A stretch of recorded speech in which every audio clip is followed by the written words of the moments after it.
before we came on. I always get nervous. I think it's like stage fright. To be honest, I Oh, think I always get a little nervous because I want to make sure that I do a good job.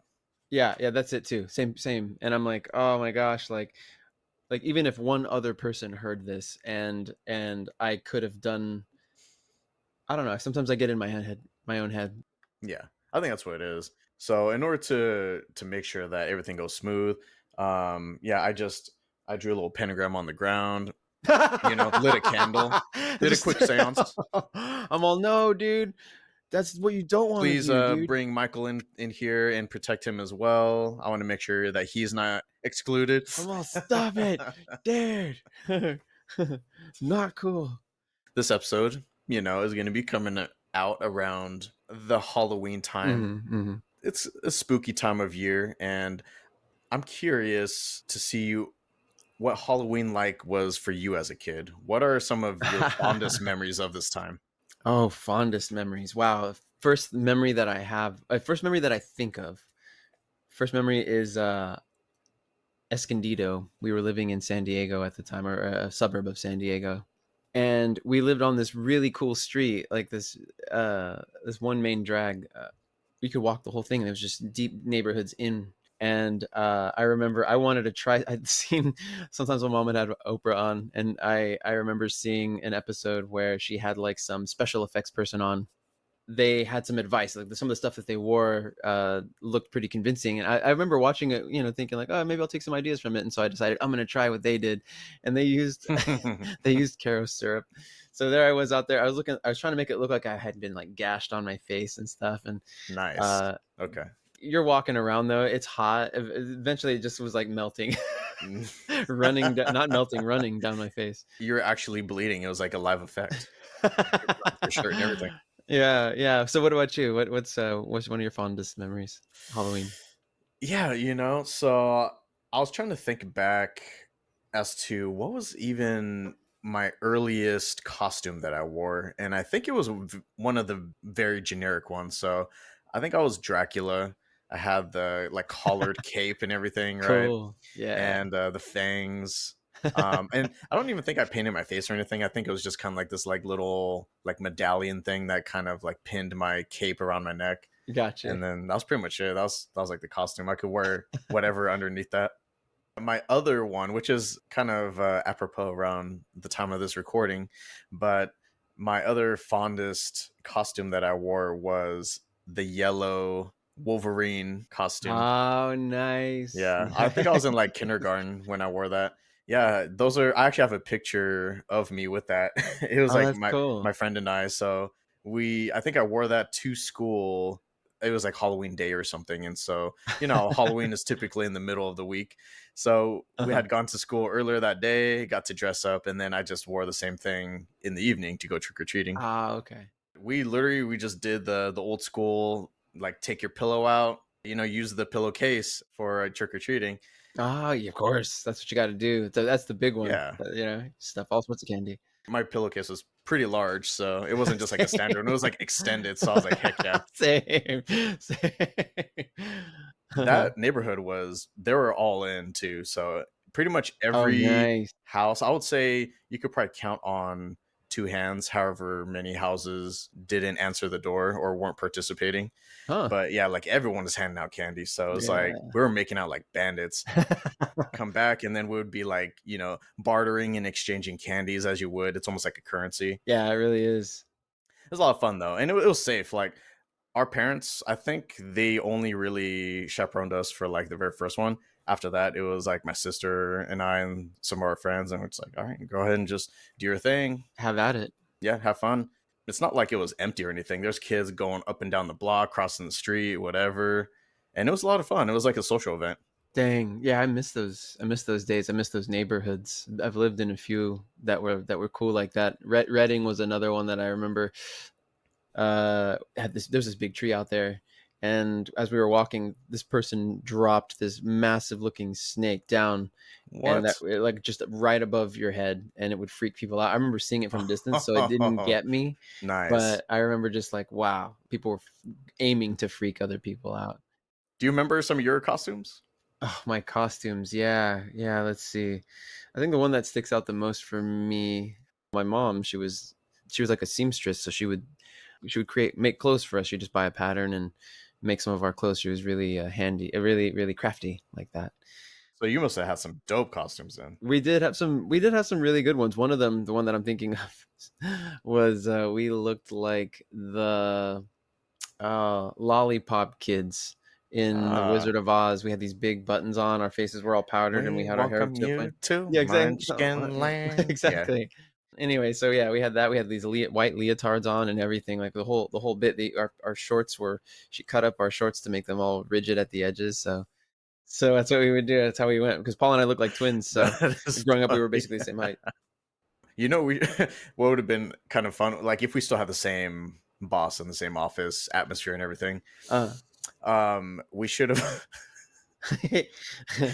we should have all dressed up as like different versions of Wolverine.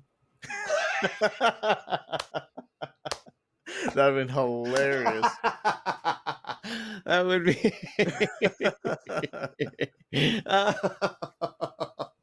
Oh my gosh, that would be hilarious. Oh man, sheesh. Mobbing it. That's my bit.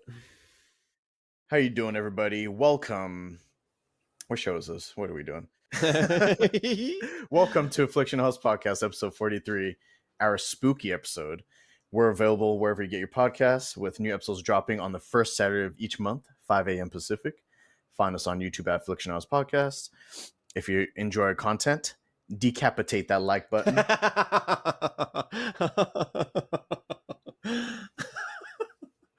Our Instagram, Facebook, YouTube, merch store. All that is conveniently found together in our link tree. So go ahead and use that. We're also even on Letterboxd, so check us out there as well. Hey. My name is Eric, and the other voice occupying your head this time is a man of many trades, philosopher, charmer, my good friend, colleague, and co-host, Michael. Hey. Here on Afflixionados Podcast, we mainly talk about films that range from mind-numbing to mind-blowing. We also cover TV shows and other forms of media. As always, we will be getting into spoilers here, and there will be only the healthiest amount of expletives tossed in. You have been warned. If you ain't ready, then get ready, because in this episode, we will be discussing the nightmare-inducing supernatural horror film Hereditary, released in 2018, directed by none other than Ari Aster. Boom. Wow. It's come to this. It's come to this. We can't turn back now. The point of no return. Nope. Now, I would like to start by saying that we have talked about doing this one for a while, and it happens to be your favorite horror film. Oh, and by favorite, I mean the scariest one. Yes, the most terrifying. Yeah, the scariest one for sure. I definitely I wouldn't have even known what the scariest one was before. I think The Conjuring, I would say, before that I thought, oh, that one's pretty freaky. I mean, it had its moments where it was not quite I don't know. It asked a little. I was like, oh, okay, I don't really know about that, especially with what I was studying in college. But then when I watched this one, I remember just trying to, like, as we were saying before, I was trying to find some way to kind of pull myself out of it. Like, oh yeah, at least it's not this though. At least they're not saying this. And then I kind of like held my breath. And then as time went on, I was like, oh my gosh, this really is kind of the occult. Like, this really is this is writing that fine line to the point where even I'm like, I'm not that well versed in it. It's enough though to convince me. I was like, okay, yeah, this is going someplace pretty dark. On a scale of 1 to 10, would you give this movie a holy shit? Yeah, I'd give it a holy shit. Yes, yeah.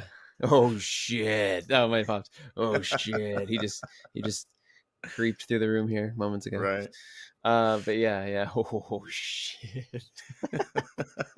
Yeah, this definitely went there, and but worse, like so much worse. And we'll get into the different things that making it so good and scary. Oh yeah. What about you though? Like, I remember when we brought this up, you were one of the ones who kind of convinced me to watch it, because I went and spoke to my brother about it. He was saying, yeah, it's okay, and you had said that you liked it, and so I was like, okay, I'll consider it. And Mhm. I wonder, did I see that first or Midsummer? I think I saw that first.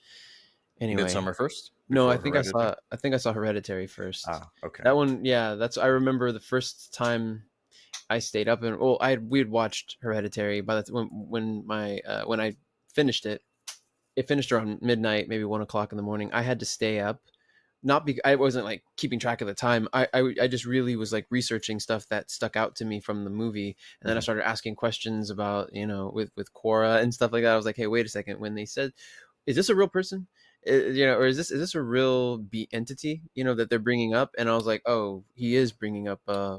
He is talking about a real entity, and I was like, and it's historical, and I was like, okay, yeah, That's okay, a little freaky. this Okay. is getting freaky. I think how you feel about this movie is how I felt about Paranormal Activity. I saw that one multiple times. I think that's the only movie I saw in theaters 3 times with Mm. different friends each time, Mm-hmm. and scared the shit out of me. That one legit made me say "oh shit" out loud. I liked it because when I first saw it, it's basically it's like found footage, and then at the end it's like basically saying that this was just like video evidence by the San Diego Police Department or whatever. And so the whole time you're thinking like, did this shit like really happen? Is this based off a true story? Is this person still out there? Even after the movie's over, you're just like, I don't know how much of this was actually real or not. And I like that they were able to play that up. Yeah, yeah. I mean, they it was basically like Blair Witch 2.0. They just were very explicitly saying it was a demon versus this witch in the woods. So Mm. they followed it to a T, and I think that was brilliant on their part. I remember watching it, and it took me years before I actually bothered to see it. But when I finally did, I was like, yeah, I it got me. It's freaky. So when I first saw this movie, I didn't love it, but I did enjoy a lot of aspects of it. It was definitely freaky as hell. And I think by the time you got around to seeing it, I think I had already seen Midsummer as well. Because I think I remember suggesting both of those movies. I'm like, hey, Yeah, if you that's like freaky true. movies, Hereditary, and there's another one that's kind of a similar feel. I didn't realize that it was the same director, but I was like, it kind of feels similar. And this was before anyone knew who A24 was, right? So Hmm. I wasn't saying like, oh yeah, it's by this studio that does this and that. I was just like, yeah, Hereditary is freaky, and Midsummer also equally as freaky, but in a different way. Right. So that just made me an Ari Aster fan. It was so. It's just because if nothing else, what it showed me is that he really respects his audience's intelligence, and I mentioned that to you at work. He really respects their intelligence. Like he lets them put things together. Very rarely does he use direct exposition, like a voiceover specifically explaining something, which can be used to dramatic effect and for fun, like Ryan Reynolds. But he's very for the type of movie that it is, to get this kind of exposition without having to explicitly say all this stuff, just so you know what they're talking. You know what I mean? Like you can get so much the way movies are made. It's it's a motion picture, right? You want the pictures to tell the story more than anything. That's like a very beautiful way to tell the story, and that's how he does it with great effect. Oh, definitely. And speaking of Ari Aster, this is his directorial debut, or feature Mm. directorial debut. I don't know if he's worked on any other things. I think he's done some short films, but in terms of feature films, this was his debut. And while studying at the American Film Institute, oh yeah, it says right here, he made 2 short horror films, and that's what ended up letting him get the attention of A24. So A24 was kind of shopping around for these unique directors, and I guess he knew that at that time their focus was on domestic dramas. Hmm. So when Ari pitched Hereditary, he didn't straight up say it was a horror movie. I think he was kind of trying to pitch it as a family tragedy. Oh my gosh. Careful not to call it a straight up horror movie. Wow. Brilliant. Brilliant. Oh my gosh, that's so smart. Because this movie is a slow burn. You don't even know what you've gotten yourself into. That's, I think, the most dreadful part of the entire experience for the first viewing is you just Catches don't you off know. guard. You did not know what you got yourself into. And it just, as you begin to try to bargain with yourself that it's going to be okay, Yeah. it just, yeah. There's a scene in the movie I'll address, which is a really strong foreshadowing of what's to come, and yeah. Oh, okay. You're gonna definitely let me know when you get there, right? Yes. Because we can spend a little bit more time on that. Yeah, definitely. Oh, dude, yeah, definitely. That's one I want to. I'll just say it has to do with the classroom. Ooh, okay, The okay. first, yeah, the very Very beginning. nice. Hmm. So the opening of the movie, it starts off with an obituary for Ellen Taper Lay, and that happens to be the main character's grandma, right? So it's, Right. I guess, well, who would really be considered like the main character? Isn't it Annie, or is it? Would you say it's like Peter? I don't know. That's a really tough one. I feel like sometimes Annie shares it with Yeah, Peter because it kind of switches off, huh? it They does, kind right? of Because it's her share it. reaction. It's her reaction to that scene in the middle of the movie, or maybe like a third of the way through the movie, that it's him and her. It's always him and her. And Right. in this dope ass Hereditary A24 Nice. book that I have here in my hands, book number 4, a gift from this man here. Thank you Gift very from the much. heavens. A gift from the heavens includes the script. And anyway, not to sideline that, but That's legit, and you can get that at the A24 shop. Like this is like an actual screenplay book. yeah, it's bound. It's in a beautiful olive green bound book, hardcover. Very nice. It's Yeah, awesome. But great quality. yeah, these photos too are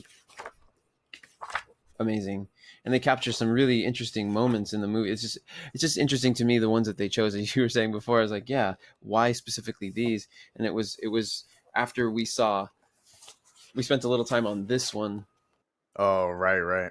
which is actually an The image transition with, shot. yeah, transition shot where Peter is superimposed in the background over his mom. Oh my gosh, I just saw that meme. There's another. There's even more meaning. Gosh, sheesh. That's actually cool. Like you should take a photo of some of the content that's in that book, and then we Hell can yeah. use that for a post. That's Oh dope. hell yeah. Yeah, definitely. Like, big ups to A24. I will. I'll rock their merch, It's really dude. nice. It's Yeah. freaking awesome.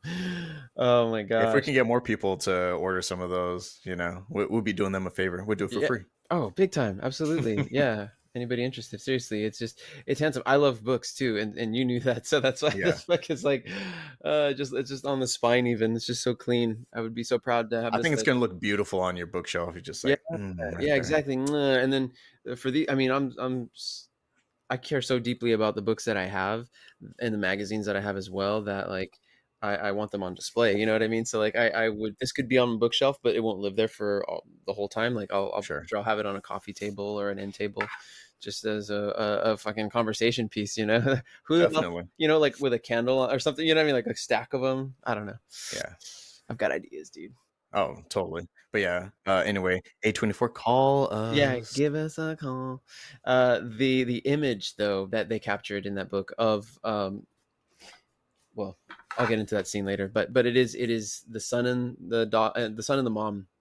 The word hereditary, we were kind of getting into that. Mhm. It carries different meaning as you go through the movie. Yeah, I don't know. So I guess what I'll say is Ellen is Peter's grandma, Annie's mom, just to simplify it. Peter's grandma, Annie's And mom, that's who passed away. And it's Ellen. it's literally quite literally just a snippet from the obituary section, just talking a little bit about Helen passing away and who she was and who she survived by. I really enjoyed this opener. I felt like it was really efficient in supplying exposition while also adding to the world building with smaller touches like this.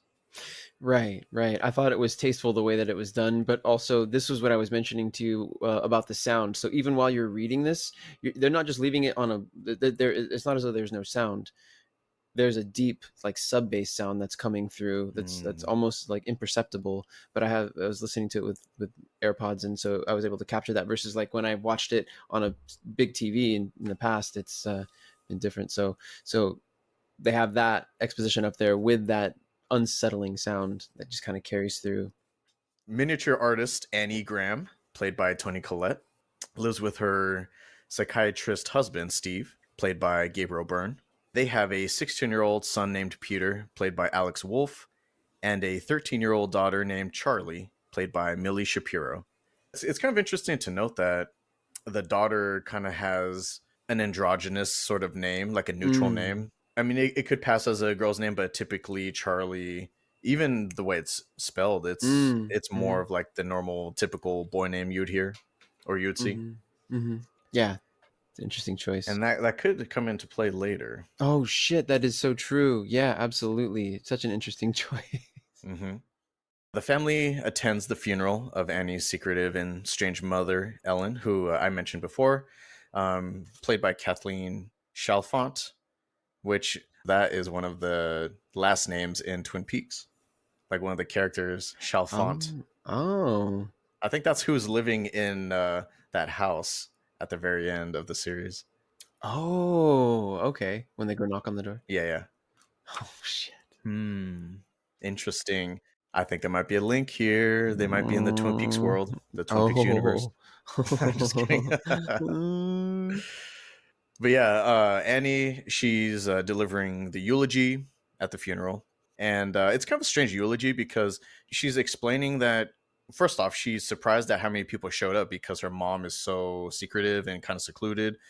She did live with them, but she also didn't really have a lot of friends, or yeah, didn't have a lot of friends. She didn't speak about like any extended family or anything like that.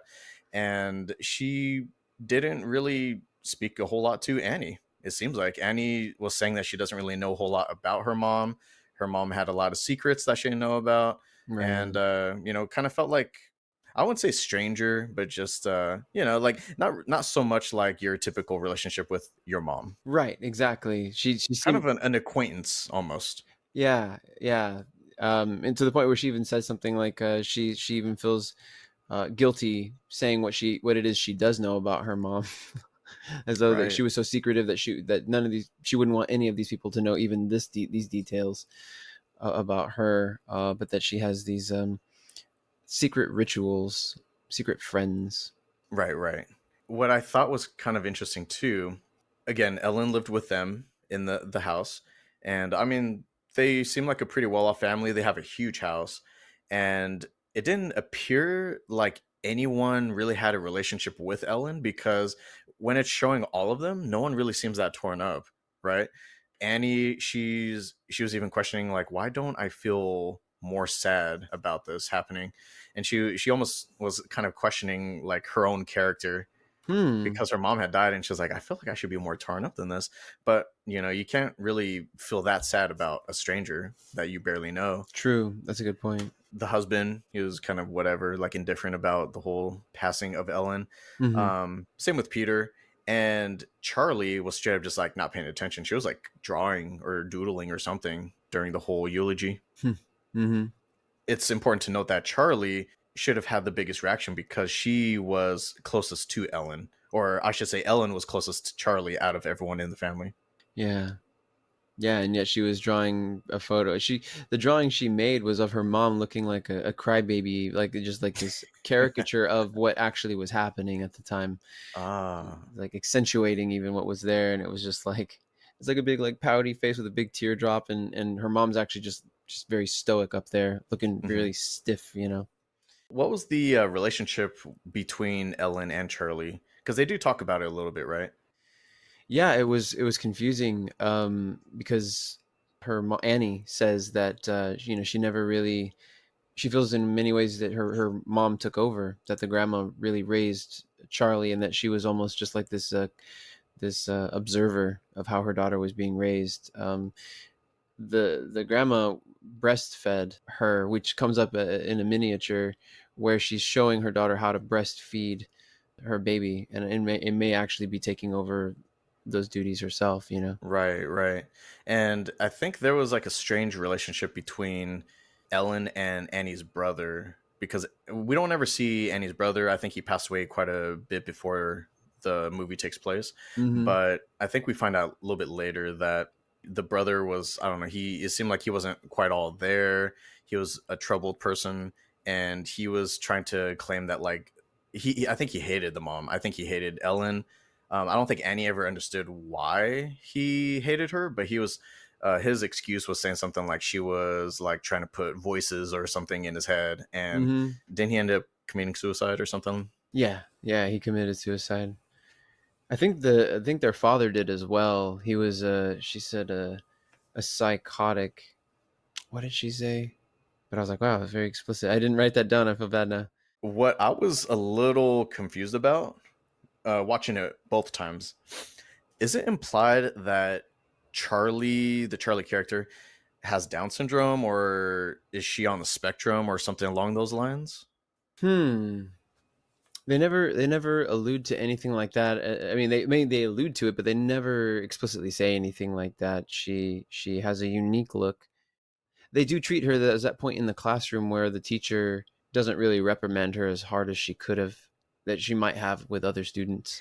Yeah, and I did notice because, like, how old is she? She's 13, right? So she's a teenager. She's old enough Mm-hmm. at this point in like your typical cognitive development to be able to like know what's right and wrong and kind of take care of yourself for the most part, right? Right. I felt like they would treat her like she was younger than what she actually was. Remember when the dad walked up? She was like sitting there just kind of like chilling, like eating her candy bar, and he's like, "Hey, are there nuts in there?" And she's like, "Nope." And he's like, "Okay, just making sure." Right. Right. At this point, she should know that she has a nut allergy to avoid that. Right. So I guess you're right. They never explicitly say it, but it's assumed because that she's somehow on the spectrum because there comes a point where she's laying in bed after the grandma's passed away, and Annie comes in to lay next to her on the bed, or at least to just be close to her, and is resting her head like on the covers of the bed, and she says, "Who's going to take care of me?" Mm. Charlie says, "Who's going to take care of me?" I miss grandma is the first thing she says, and then she says, "Who's going to take care of me?" Yeah. And then she's like, "Well, you silly goose, I'm going to take care of you." And she says, I'm your "What mom. I'm happens?" right here. Right, exactly. But then she straight up says, "What happens when you die?" She didn't say if. She's very, very bluntly put it that way. What happens when you die? Especially as a kid, you kind of feel like your parents will live forever. Right, I just feel like it's so far removed from everything else that's going on in your mind at that time that you're just like, you don't even ever expect them to pass away. You're like, no, you're gonna live forever. My mom and my dad. right, right. It's funny that in some ways they treat her younger than what she actually is, but then some of the shit that she says is like what older people would think about. Yeah, there's like this filter that's not on her, where she's not those emotions. Like she doesn't seem emotional at all, so she can just speak very bluntly about those kinds of things. I mean, I don't even think Peter would be able to talk so comfortably about that topic. He'd probably be like, I don't even right. want to think about that. But I mean, she's not. She's intrigued by this dead bird, so it's interesting, yeah, that she's just not at all taken by it. But kids, they're always thinking about their safety. They want to know that they're safe. Otherwise, a kid can't really enjoy their childhood if they're always worried about being attacked or where the next meal is going to come from or having a roof over their Right. head, that kind of thing. So, Yeah, and I was just kind of wondering about that because I mean, like you said, she does have a unique look. I did look up the actress Millie. I wanted to see like if that was actually like what she looked like, or if maybe that was like prosthetics or something. And so that's actually what she looks like for the most part. I don't know if they've done some extra makeup or anything, but she was born with a condition called, and bear with me, I'm gonna try to sound this out.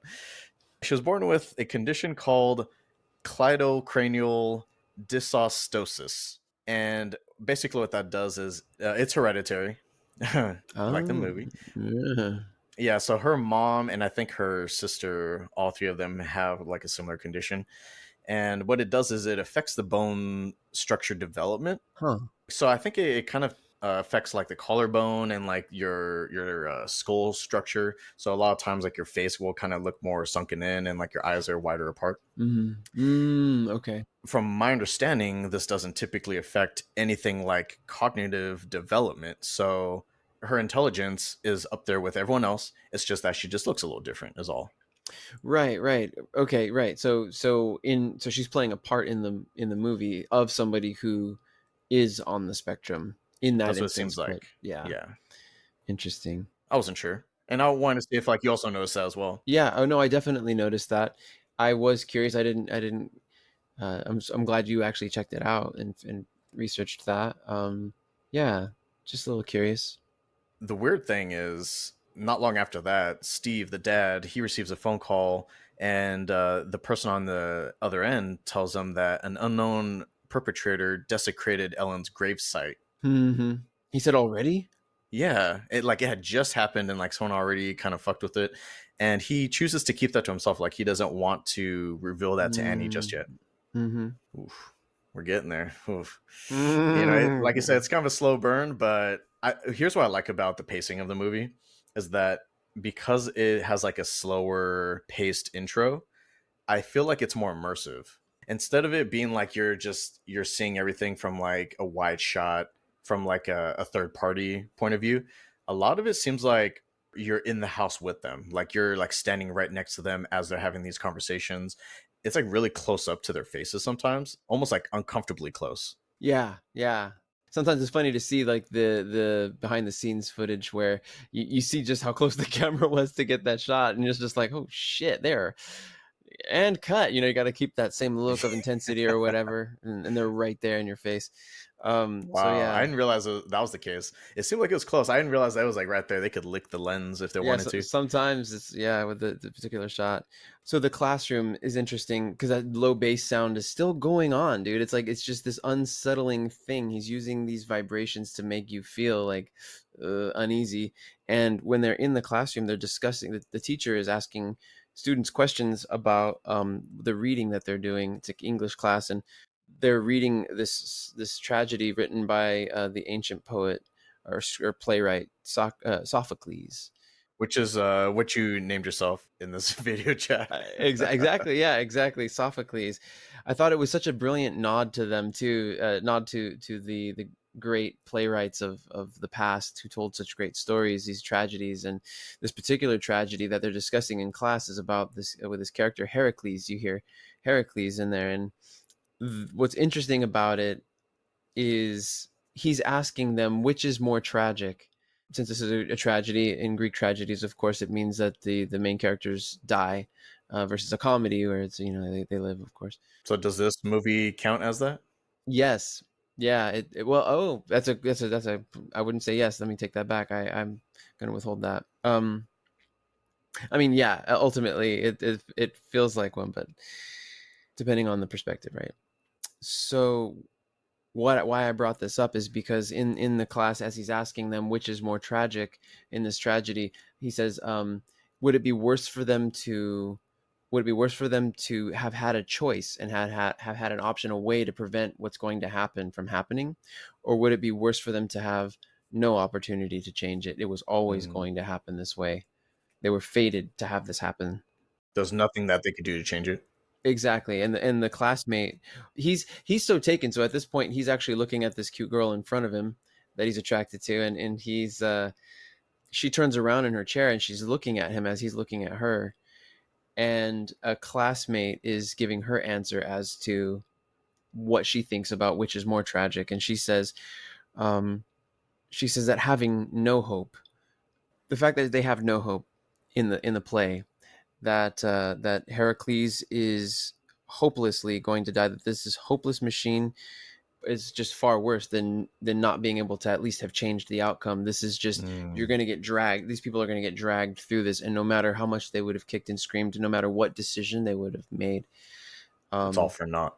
it's all for naught. And so yeah, I looked up the whole tragedy that it's called Woman of or Women of Trachis or Trachis. Yeah, it's just interesting the situation between the Peter and this girl he's attracted to. Knowing what that feels like, being kind of caught up in those emotions of being like, oh my gosh, yeah, I know. Oh my gosh, we're in high school and that girl's cute Right, and right. she's looking at me. So he's caught up in that world, and you're kind of caught up with him. But if you hear that what the classmate is saying, it's like it's telling you what's coming. Interesting. So really quick, which do you agree with? Because I mean, you knew this question was coming. Yeah, of course. I mean, I even wrote it down myself. Um, I don't know. I guess I wrestle with the thought that if you knew you could change it, Because the question is, which is more tragic, right? Yeah, which is worse? Right, which is worse? Yeah. So, I'll let you finish your answer first before Oh, I jump in here. oh, okay, yeah, no, I was just gonna say, yeah, it's tricky. I don't know. I think that, and we're looking at just weighing that first one. If you have a choice, then you're going to, and if you miss the mark, then you'll think like, oh fuck, I wrecked it. I had a chance. I had my shot. Versus, yeah, I don't know, the hopelessness. I think the hopelessness one for me, just like the classmates, just seems like, oh my Mm, gosh, no matter what, you can come to accept it, but it's like no matter what, your life's gonna end. like Judgment Day and Terminator. Mm-hmm. So I think that having no choice at all, and it's just this is the direction it's heading, that definitely seems more bleak to me. But I would say that personally, I think what might be worse and more tragic is having the option to be able to stop something like a cataclysmic event or something, or you know, the end of the world, missing that opportunity, and you just like, fuck, I could have stopped this and I didn't.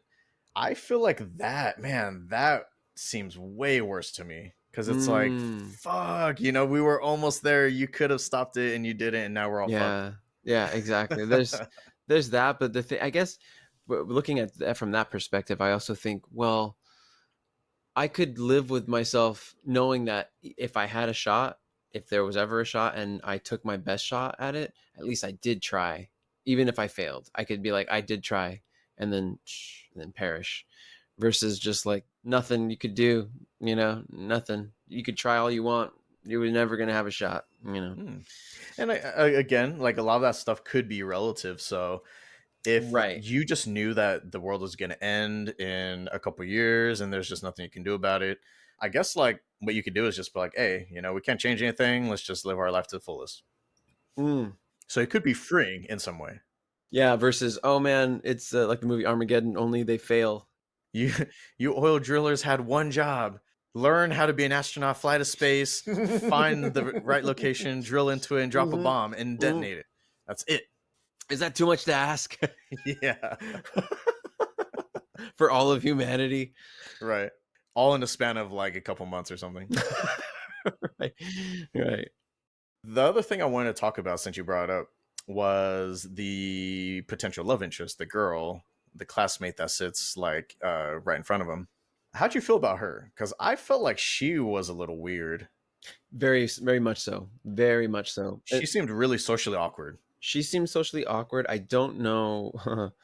I don't know who her parents are. But I would like to know. Right. I need to ask some questions. Like, I don't know. Like her parents could be people that were part of the cult, is I guess what I'm implying.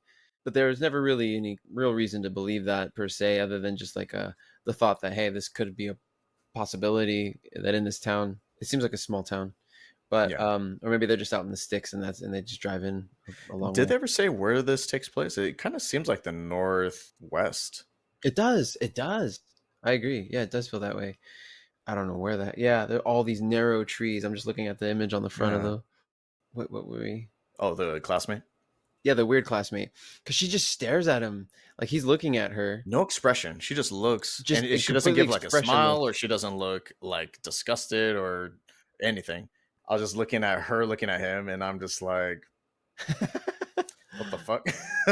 Yeah, yeah, I saw that, but at the same time, that classmate is speaking, so it's interesting how like you're taking this in the classmate talking, but also seeing this awkward exchange between them, and or it's not, I don't know if it's awkward or what to think of it. It's like she just seems off, Why is she just staring at him like that? And then at the party later on the couch, she just seems like so blasé. She's still weird at the party. Yeah, yeah, super, super, just like, oh, I guess we'll do this then, or whatever. I guess we'll go over here.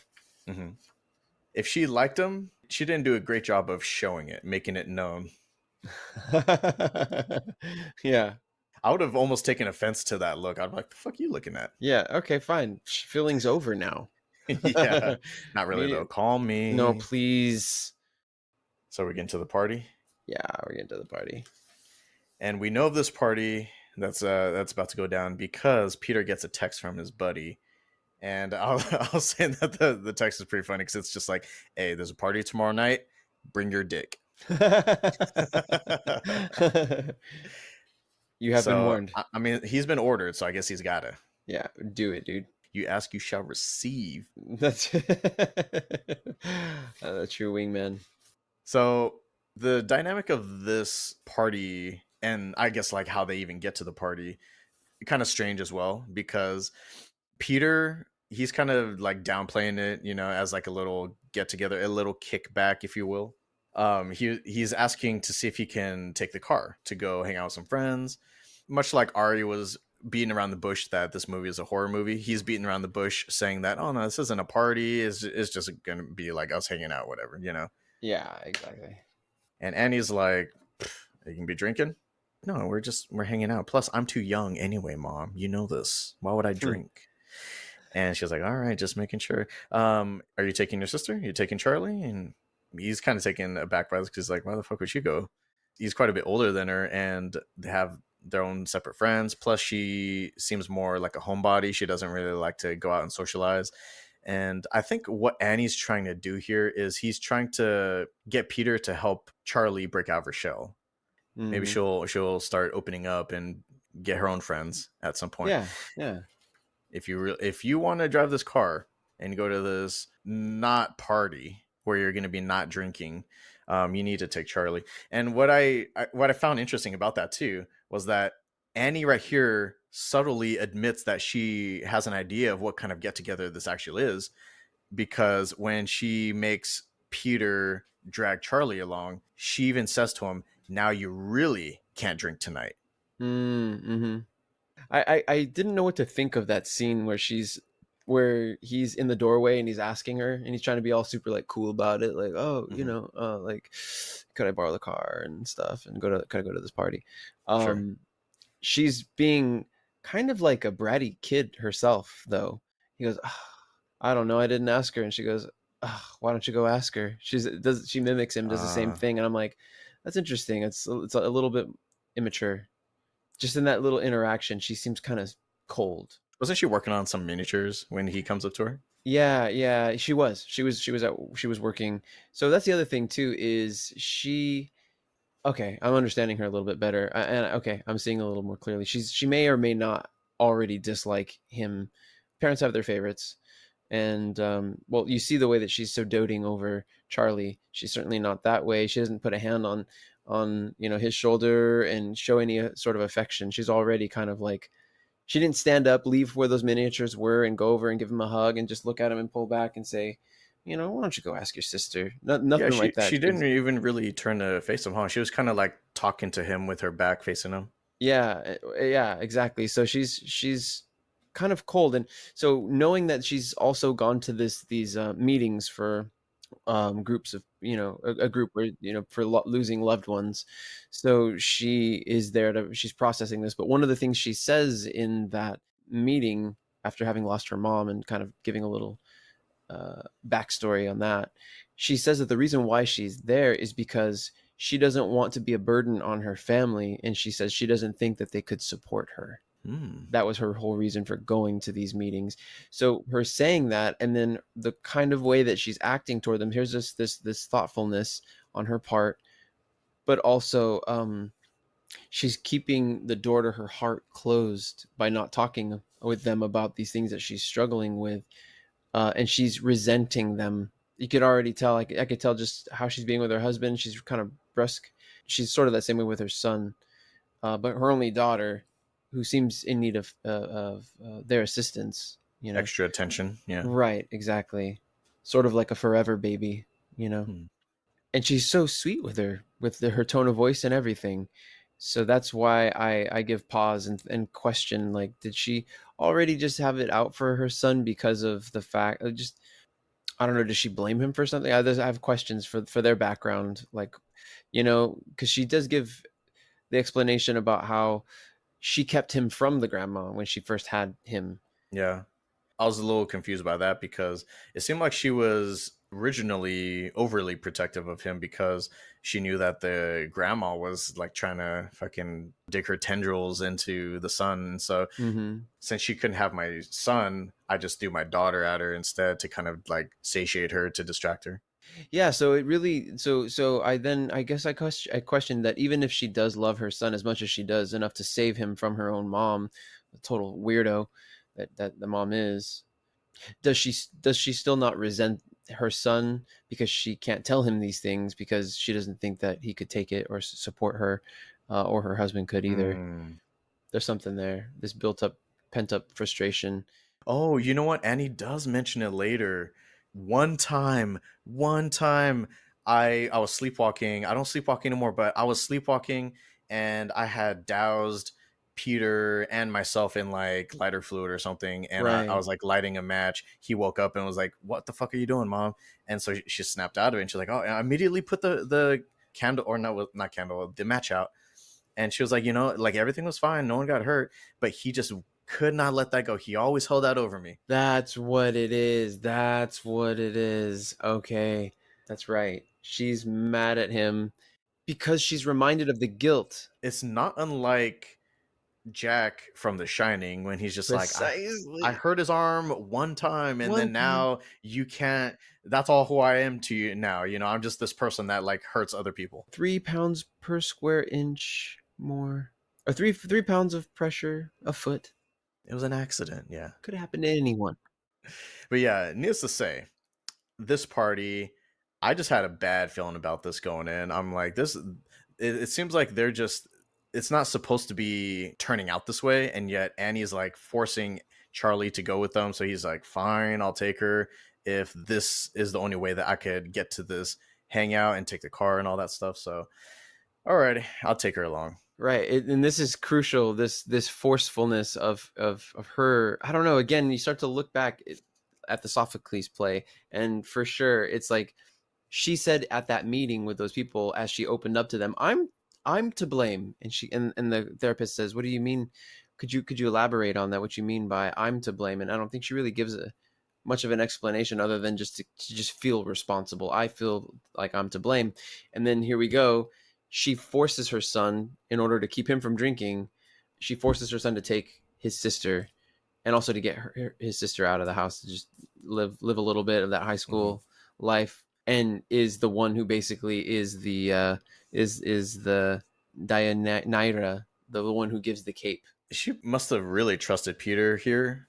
She's very protective of Charlie, but she still understands that Charlie needs to have some of these like teenage experiences and stuff too. So it's like, yeah, Mm-hmm. go to this little kickback, this party or whatever.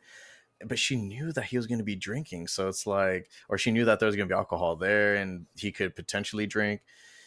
But she still trusted Peter to babysit, and that's exactly what he would have needed to do, was babysit Right. Charlie this entire night. Right. We will soon find out how that turned out. Oh my god. So they arrive at the party. This is a sick looking house. This seems like it's like It an is. affluent family. Yeah. They never showed whose house it was, huh? It's just like they just kind of show up and then start making themselves comfortable. Yeah.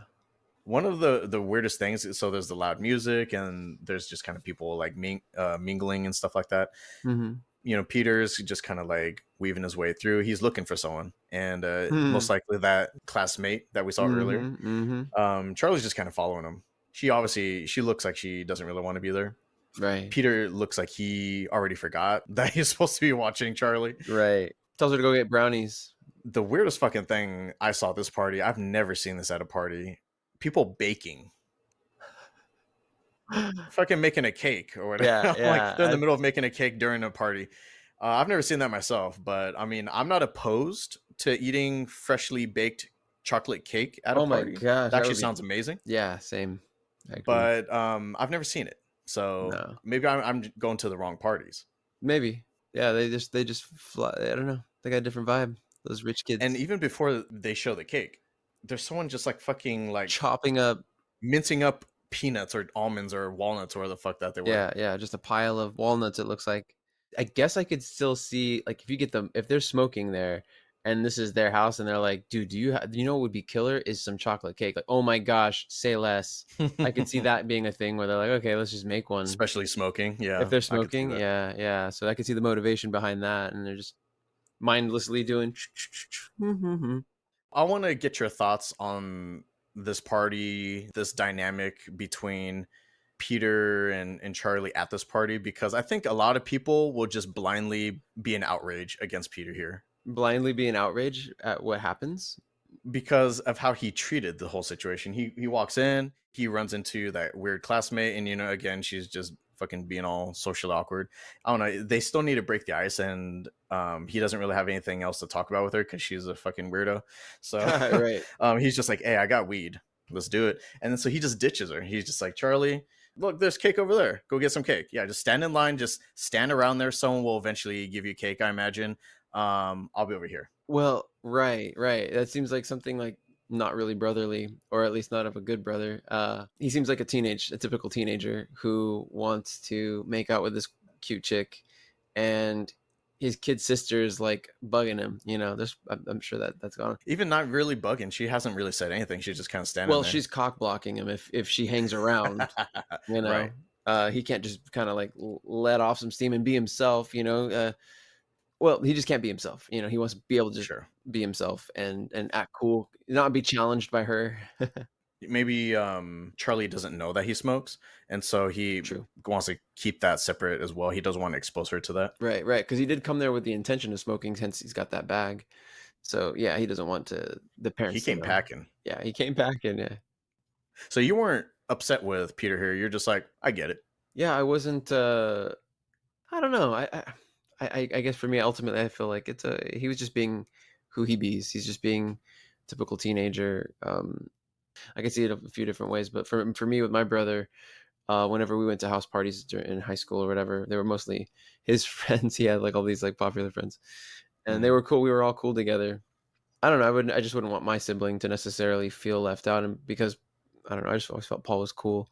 Anyway, I feel like we could just So you get didn't have to along with worry about whoever. him. No, no, I felt Mhm. like, and if nothing else, I might feel a little jealous. Might feel like, oh no, I don't want him to upstage me.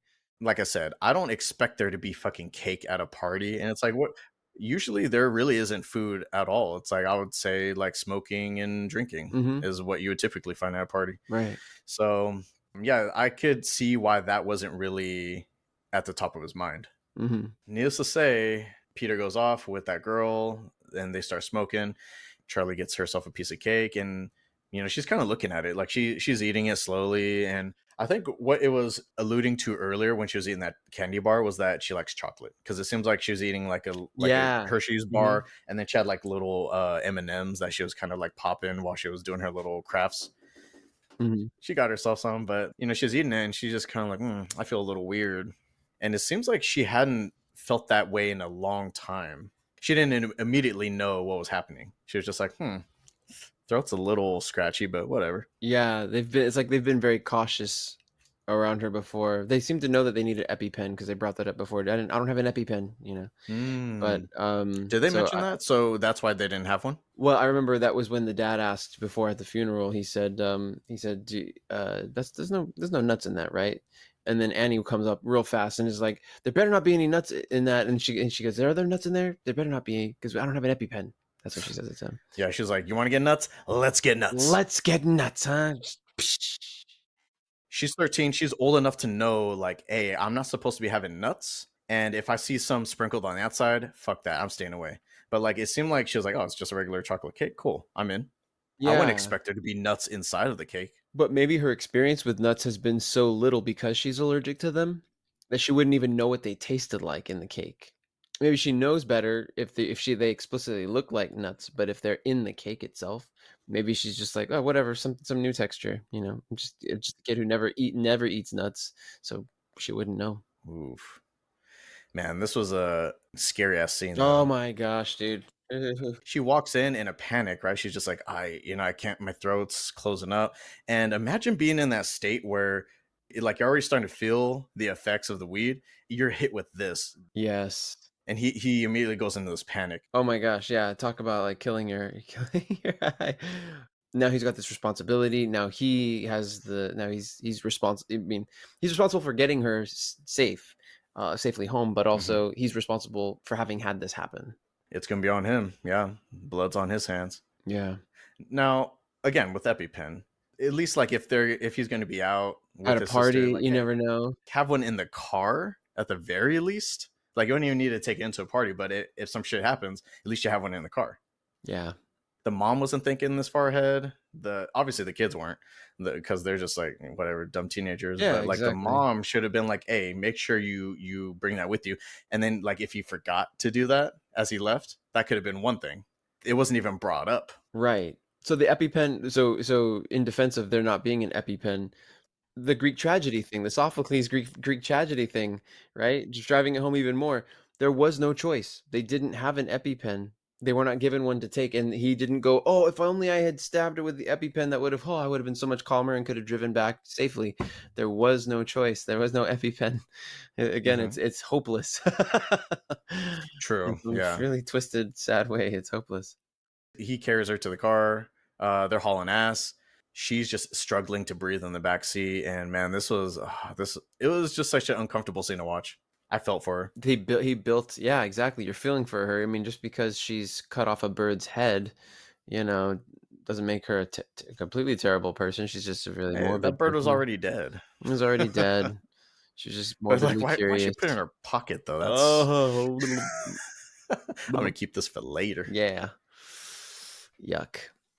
So yeah, and maybe the things that we don't know that she spent. I mean, she spent so much time with her grandma, and death seemed not to really affect her anyway. I wonder if she was just Mm. kind of taught some of these things, inculcated, as it were. I think of it as foreshadowing. I think of it like she doesn't know why, but she's kind of drawn to maybe she there's a morbid curiosity when things die. She's like, oh yeah, this bird just hit the window and broke its neck. Like she went there with the intent to behead it because she stole the teacher's scissors on the way out. Yeah, I mean, I certainly wasn't cutting off like animals' heads, but dead little animals' heads, dead birdies' Yeah. heads. But if you put it that way, I was listening to this interview recently with Christopher Dewar. He's the author of the book All the Lights We Cannot See. I think they turned it into a movie. But I mentioned him only because he was talking about growing up and how his mom was really encouraging of her boys to be exploratory, to go out into nature and get their knees dirty and take a look at these little insects and stuff. So As in like kill them and dissect them and I such. mean, just explore it. I don't know if she was necessarily poo-pooing anything. The point was to just be in nature. And so I guess in that sense, maybe what this would be that moment where it's like, okay, this child is curious about death as well, and this bird, and it seems disturbing. But maybe it's just like this natural curiosity, but it is unnatural. She's weird, and I feel like her brother doesn't like her because he thinks she's kind of weird too, and he's like, I don't understand her Hmm. either. So that's also that makes it easier for him to just be like, go play somewhere. I'll be back. Huh. I will say that to me, he didn't seem like he was embarrassed by her though. Not embarrassed, not embarrassed. He just didn't seem to want to be held back. Anyway, so throats closing. They're in the freaking car. They're racing home. He's Yeah. fucking panicked because shit, he's high and he was supposed to be watching his sister at this party, and now Fuck. he's fucking in Well, deep he's shit. rushing to the hospital, right? Oh right, he's rushing to the hospital, so he's already in like deep shit. How's he gonna explain this to his parents if they make it? Because he could be the reason why she dies. And she's just clawing at her throat. She can't. She's trying to escape her skin basically because she can't breathe. She's suffocating. He doesn't even know what to think. He's just like putting the pedal to the Yeah, metal. The car's going as fast as it can. It seems like it can only top out like 85. She rolls down the window to stick her head out so that way she catch can at more least air. get get more air. And this happens to be where some roadkill is in the road. It's like a goat. Is that what it was? And so he has to swerve around that. And so he's like, oh shit, narrowly avoids it. There's also a light pole that's pretty close by. So he has to narrowly avoid that as well. Unfortunately, something makes contact with the pole. Yeah, her face.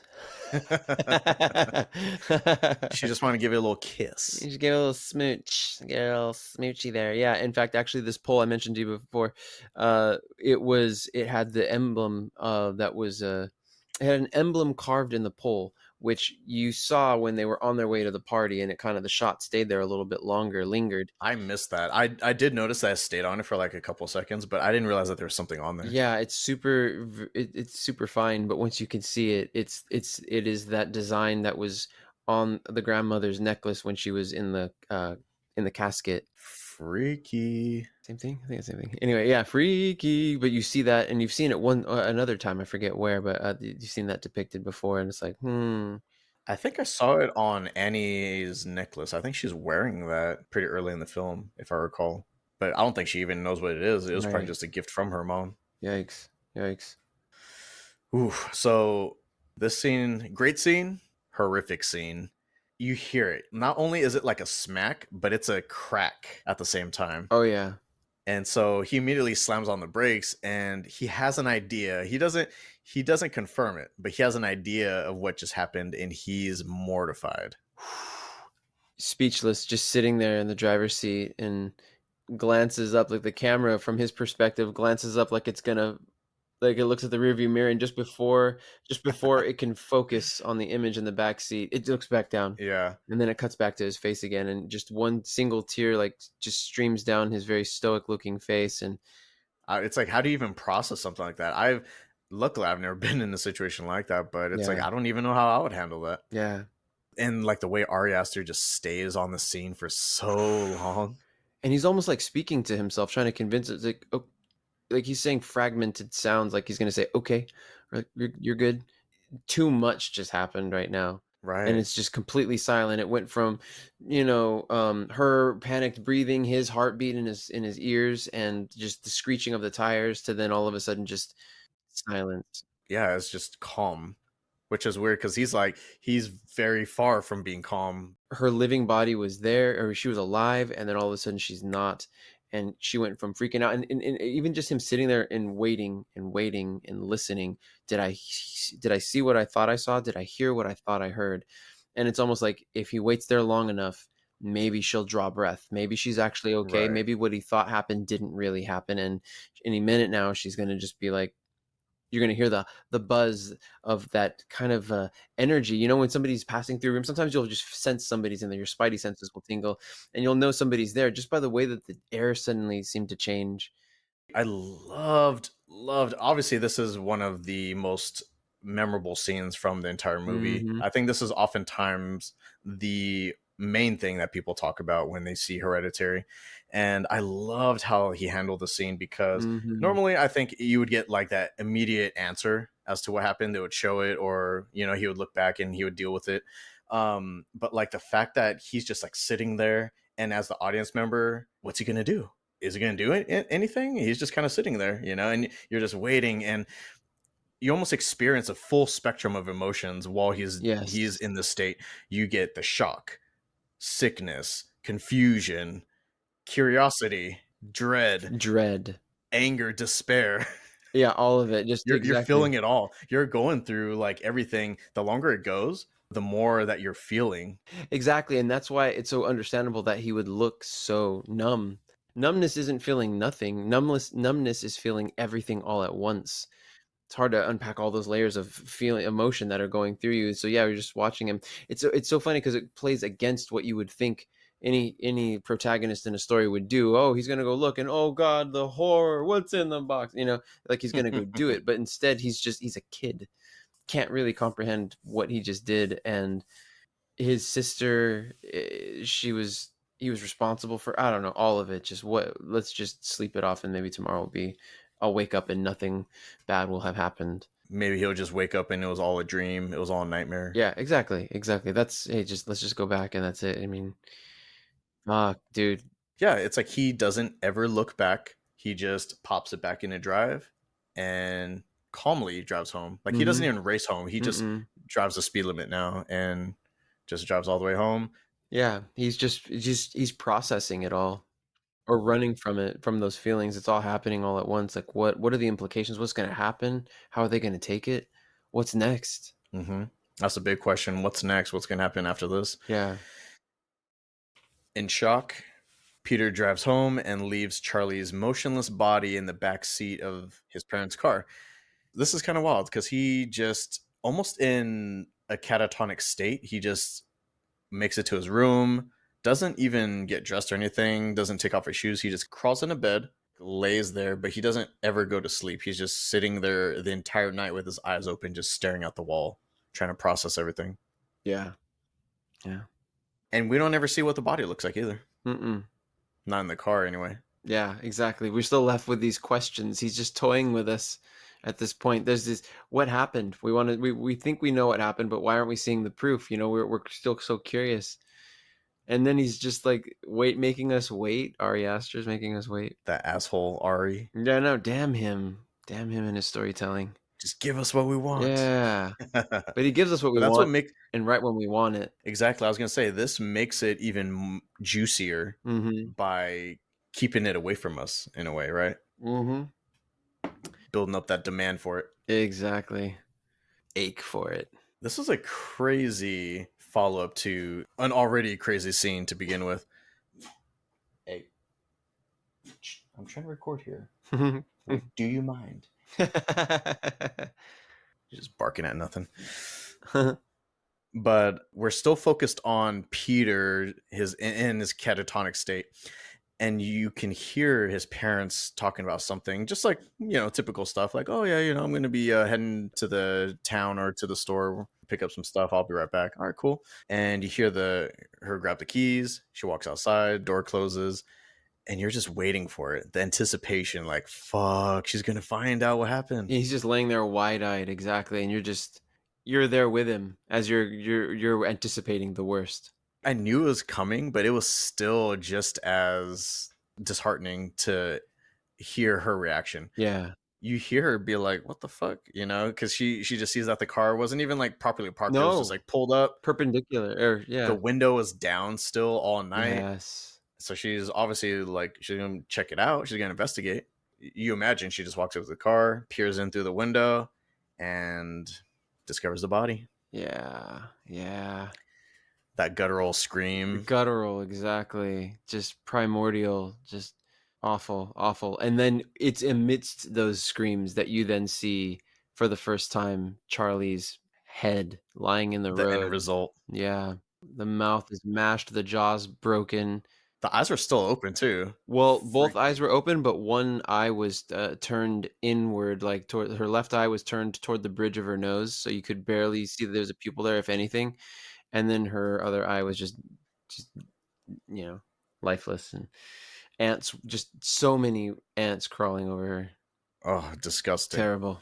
Oh, it's everything you he gave you what you wanted. He gave you what you didn't even know, like worse than what you thought you wanted. Like, oh my God. It's something you wanted, but also didn't want at the same time. Yeah. What was it? What happened? We all needed closure on that one. And God, that's what it was. Yeah, get it. Definitely. And my thing was, it was worse than what I imagined, because I was thinking like it just snapped back. Yeah. I didn't realize it came off. Yeah, exactly. Damn. I really feel bad for them. Both Annie and Peter specifically. Obviously, like everyone's torn up about it, but Peter becomes reclusive, and it's that guilt that really just kind of consumes him. Annie is bitter towards him. She's resentful towards Peter.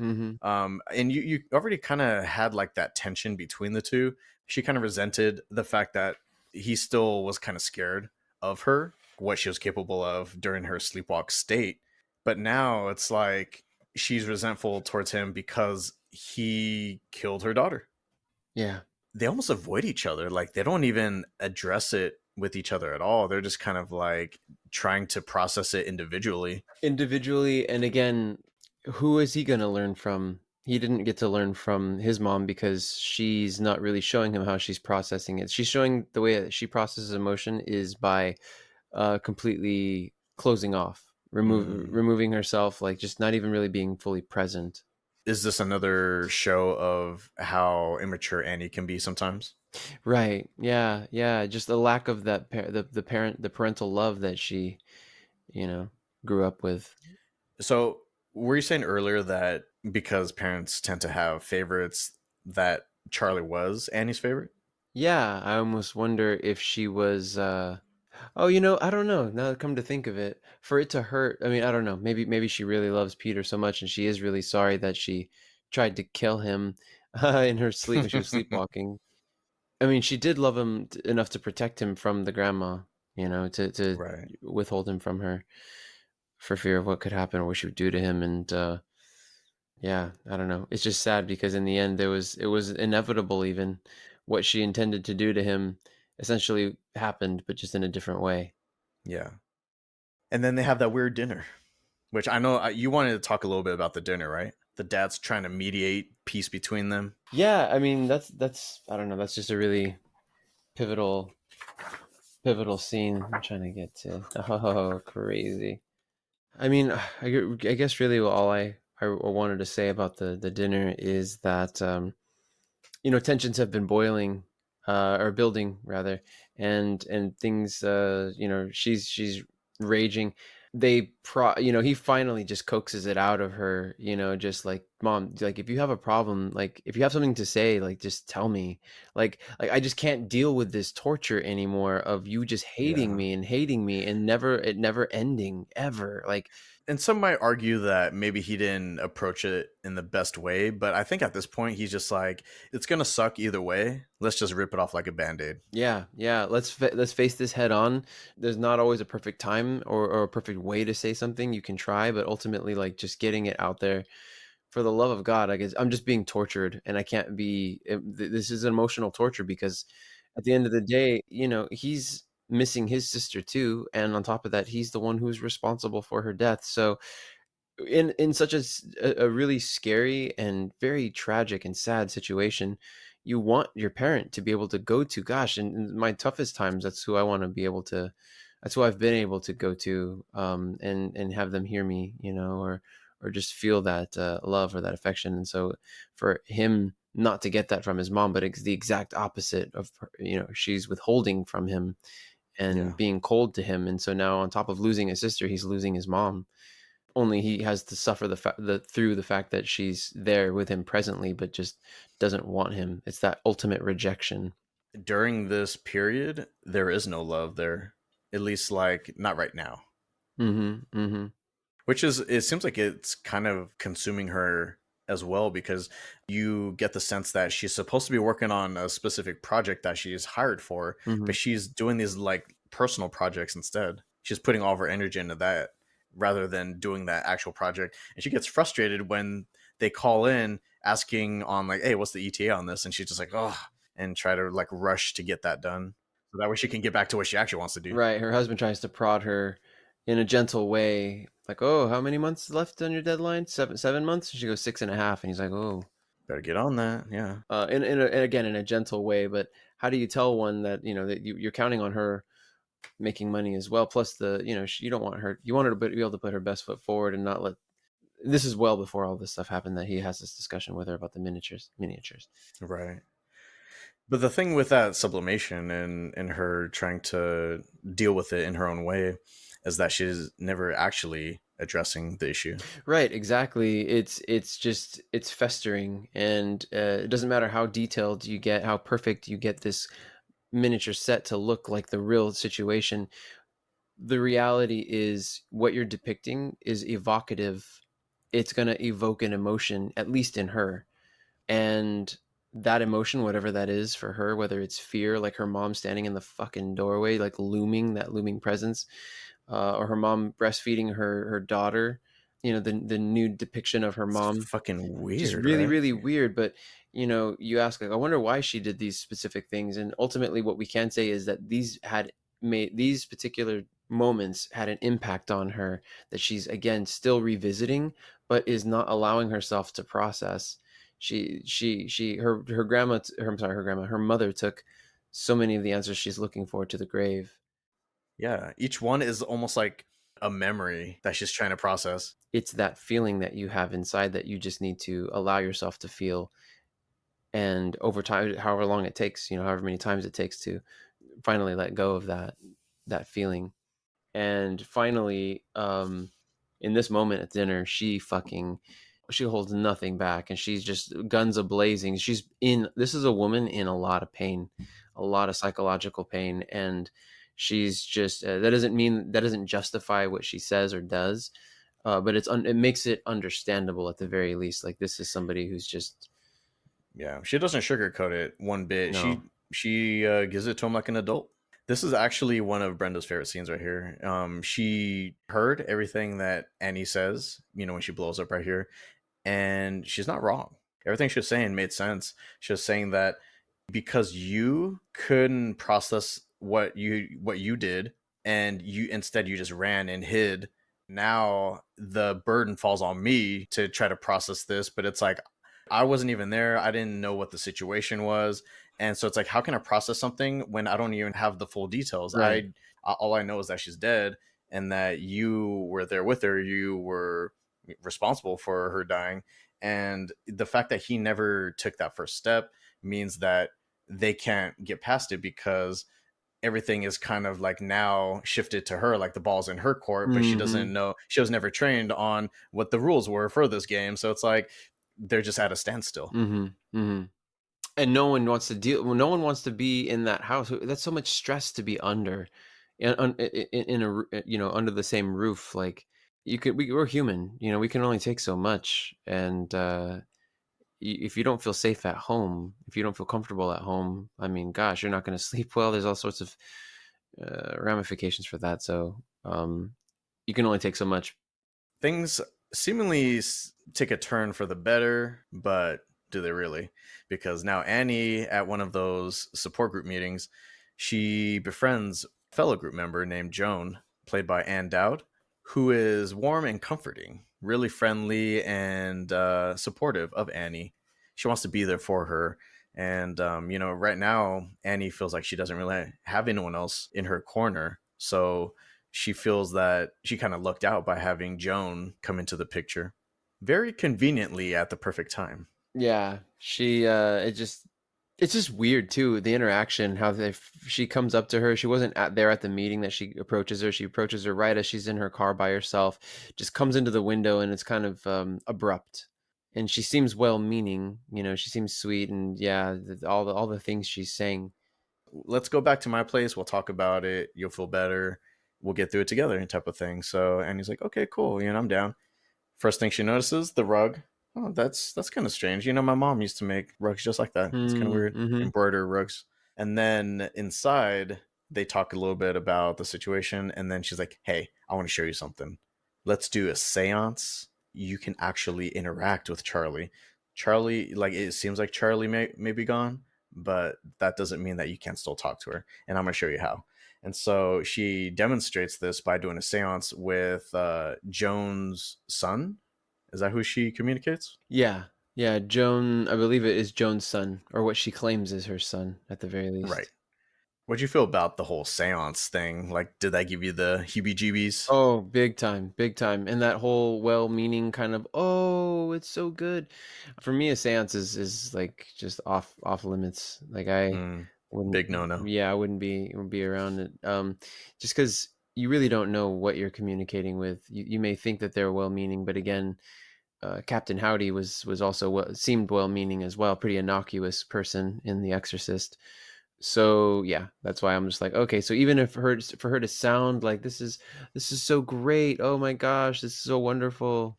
Mm-mm.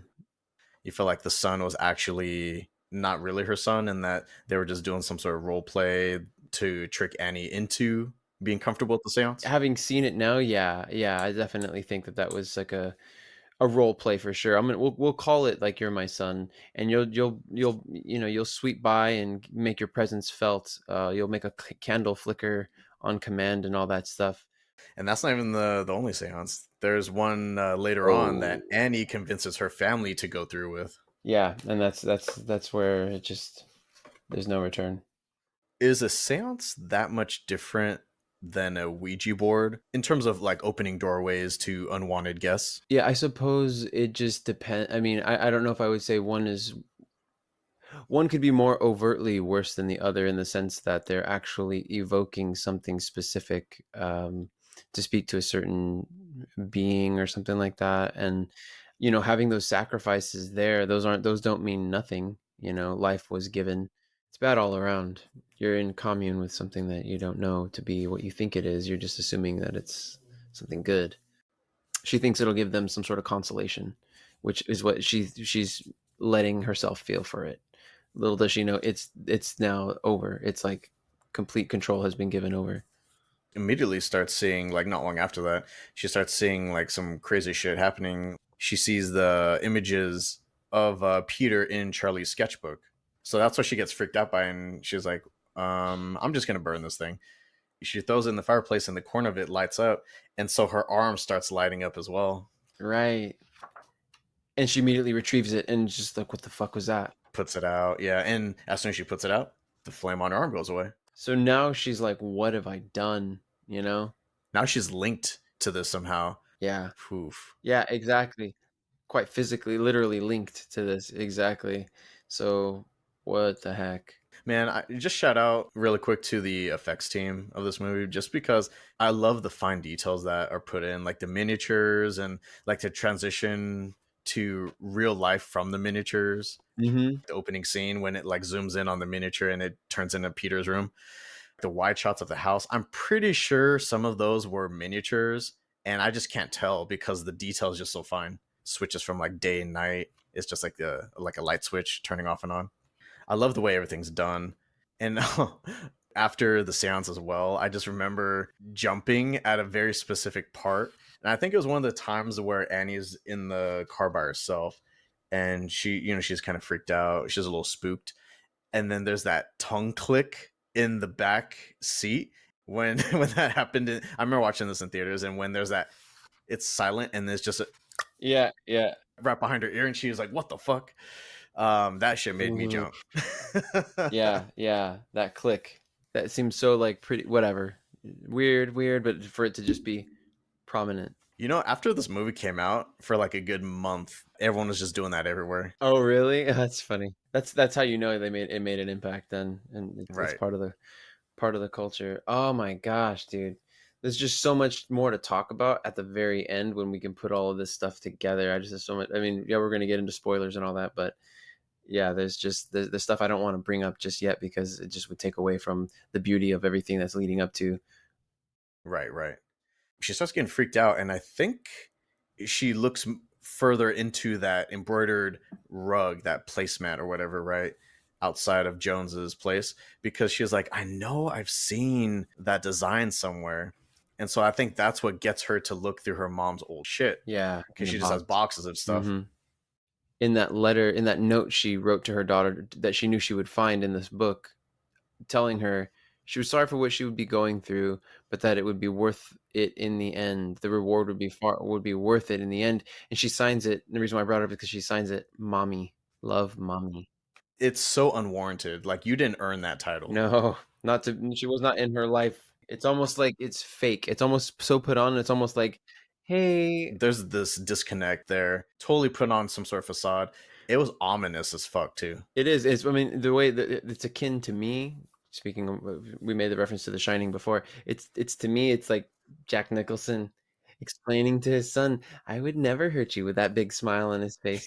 I would never hurt you. It seemed forced, right? Yeah, Yeah, when he was saying exactly. those things. I would never hurt you. Just the way he looks, he does not look like he means that kid well. He looks like he's like just sinister. And that's what it sounds, I mean, what her writing out mommy, knowing now the type of relationship that they had, for her to assume that mommy would be appropriate to sign off with is In this context, right. It's almost like she's trying to sell her on something. our sacrifices will be worth it. What the fuck? It's coming from this place of real sweetness, mommy. Maybe in some ways some of it was sincere. Like, True. I didn't mean for us to have such a an estranged relationship. I did want to be there for you. And I don't know, like, I don't know what mental state she was in, since it seemed like she had dementia, right? There were certain keywords. There were like some interesting terms that she used in that letter. Right. The way she wrote it was like things were still in motion, like there were still things yet to happen. Yeah, it will be worth it in the end. So no matter what you think you're going through. Weird. She's looking through like photos and shit now, and guess who fucking pops up in these old ass photos? Joan. Joni. Oh, Joni. She mentioned her mom. She was like, "Oh, my mom used to make embroider rugs just like this," and she was like, "Oh, that's weird." Just totally brushes it off. Doesn't go, I knew your Never mom. mentioned. Yeah, why would she Nope. avoid saying that if she knew her mom? Why? That's just, again, strange. And in these photos, didn't she start getting a better sense of like what sort of secret activities her mom was into? She was like almost being worshipped by some people. Right, exactly. Wow. Yeah, yeah, this celebration almost. They're Well, like some acolytes or something. yeah, we'll get into some of that stuff too, man. The sacrifices that she's talking about that need to be made. She also discovers another book that describes this demon king. It was, I think it was like highlighted. It was like she flipped right to it, and it was like this demon king, Paimon, wishes to inhabit a body of a male host. That was specifically highlighted, Mm, like it was being studied. right. Yeah, exactly. So it's like, huh? Secret rituals, secret friends, she says at her mom's funeral. Secret rituals, secret friends. Now you're getting an idea of what those secret friends and she are up to, and that they have these rituals, they have these symbols, emblems, they have these rites that they go through. You're seeing one through you're seeing it in picture form of them at a ceremony, some ceremony where everyone is celebrating her. I don't know if, perhaps worshiping her, but for sure there's a celebration and she's at the center of it. She definitely seemed like she's pretty high ranked in whatever this Yeah, fucking group is. exactly. Glorying in it. Things are starting to pick up now. If they weren't picking up before, they're definitely picking up now because now we got Peter in class and he's starting to see some shit himself. Mm-hmm. This is one of the things that you said you also wanted to touch on, right? You wanted to dive a little bit deeper into like the crazy shit that happens in class. Yeah, exactly. It's interesting how pivotal that first interaction was in class. That Ari Aster chose this to be such impactful scenes, right? Before it seemed pretty mundane. It's just a classroom. But if you're paying attention to that first part and the explanation of the Sophocles play and how these people are it's a tragedy that's about to unfold, and how the hopelessness of it. One of the characters says, whether your opinion is whether our opinions are the same or not, the fact that it's at least articulated almost the same way, in a beautiful way, like a Greek play, where you have the choir. The choir is the one who gives exposition, and they'll sing about the woes of this and that and the other thing. They'll often be the meta piece of the whole thing. They'll be the ones talking about the plot and how sad this thing is. You know what I mean? They'll actually be expressing that. They act almost like as the voice of the audience. And this woman, this girl in class, who in the first time we see the classroom, is saying inside of the classroom rather, is saying hopelessness, right? She's expressing like the choir does in Greek plays. So this is a Greek, so in a way it's almost like this is a Greek tragedy itself, and there is the choir member expressing, as the choir members of Greek plays would before, this feeling as the audience. This is hopeless. This is so sad. It's so sad because it's so hopeless. And it's almost like Hmm. planting that seed in your mind to see it that way, as wow, this is more horrible for it to be hopeless. And then now we're in the classroom again, and what was once before kind of just like this easygoing experience, maybe a little awkward because of that girl, but all of a sudden, how does it start? I know his hand ends up in this weird claw like extended position. He starts seeing some weird shit, like his reflection in like a cabinet or something next That's to what it him. was. And He looks over there and it smiles at him. It's not like an exact reflection, but it's almost like separate from him. right, exactly. And I think he seeing that like weird like light reflection thing. Yeah, exactly, like a little flare, like sometimes when your watch catches the dial of your watch face catches the light, Right. and it kind of dances. You can poke it in people's eyes, or flash it in people's eyes. That's an interesting effect, like the fact that they chose to depict it that way when there is some sort of spirit nearby. Right, because they did do that. This isn't the first time they've done it. They've used this device a few times. Hmm.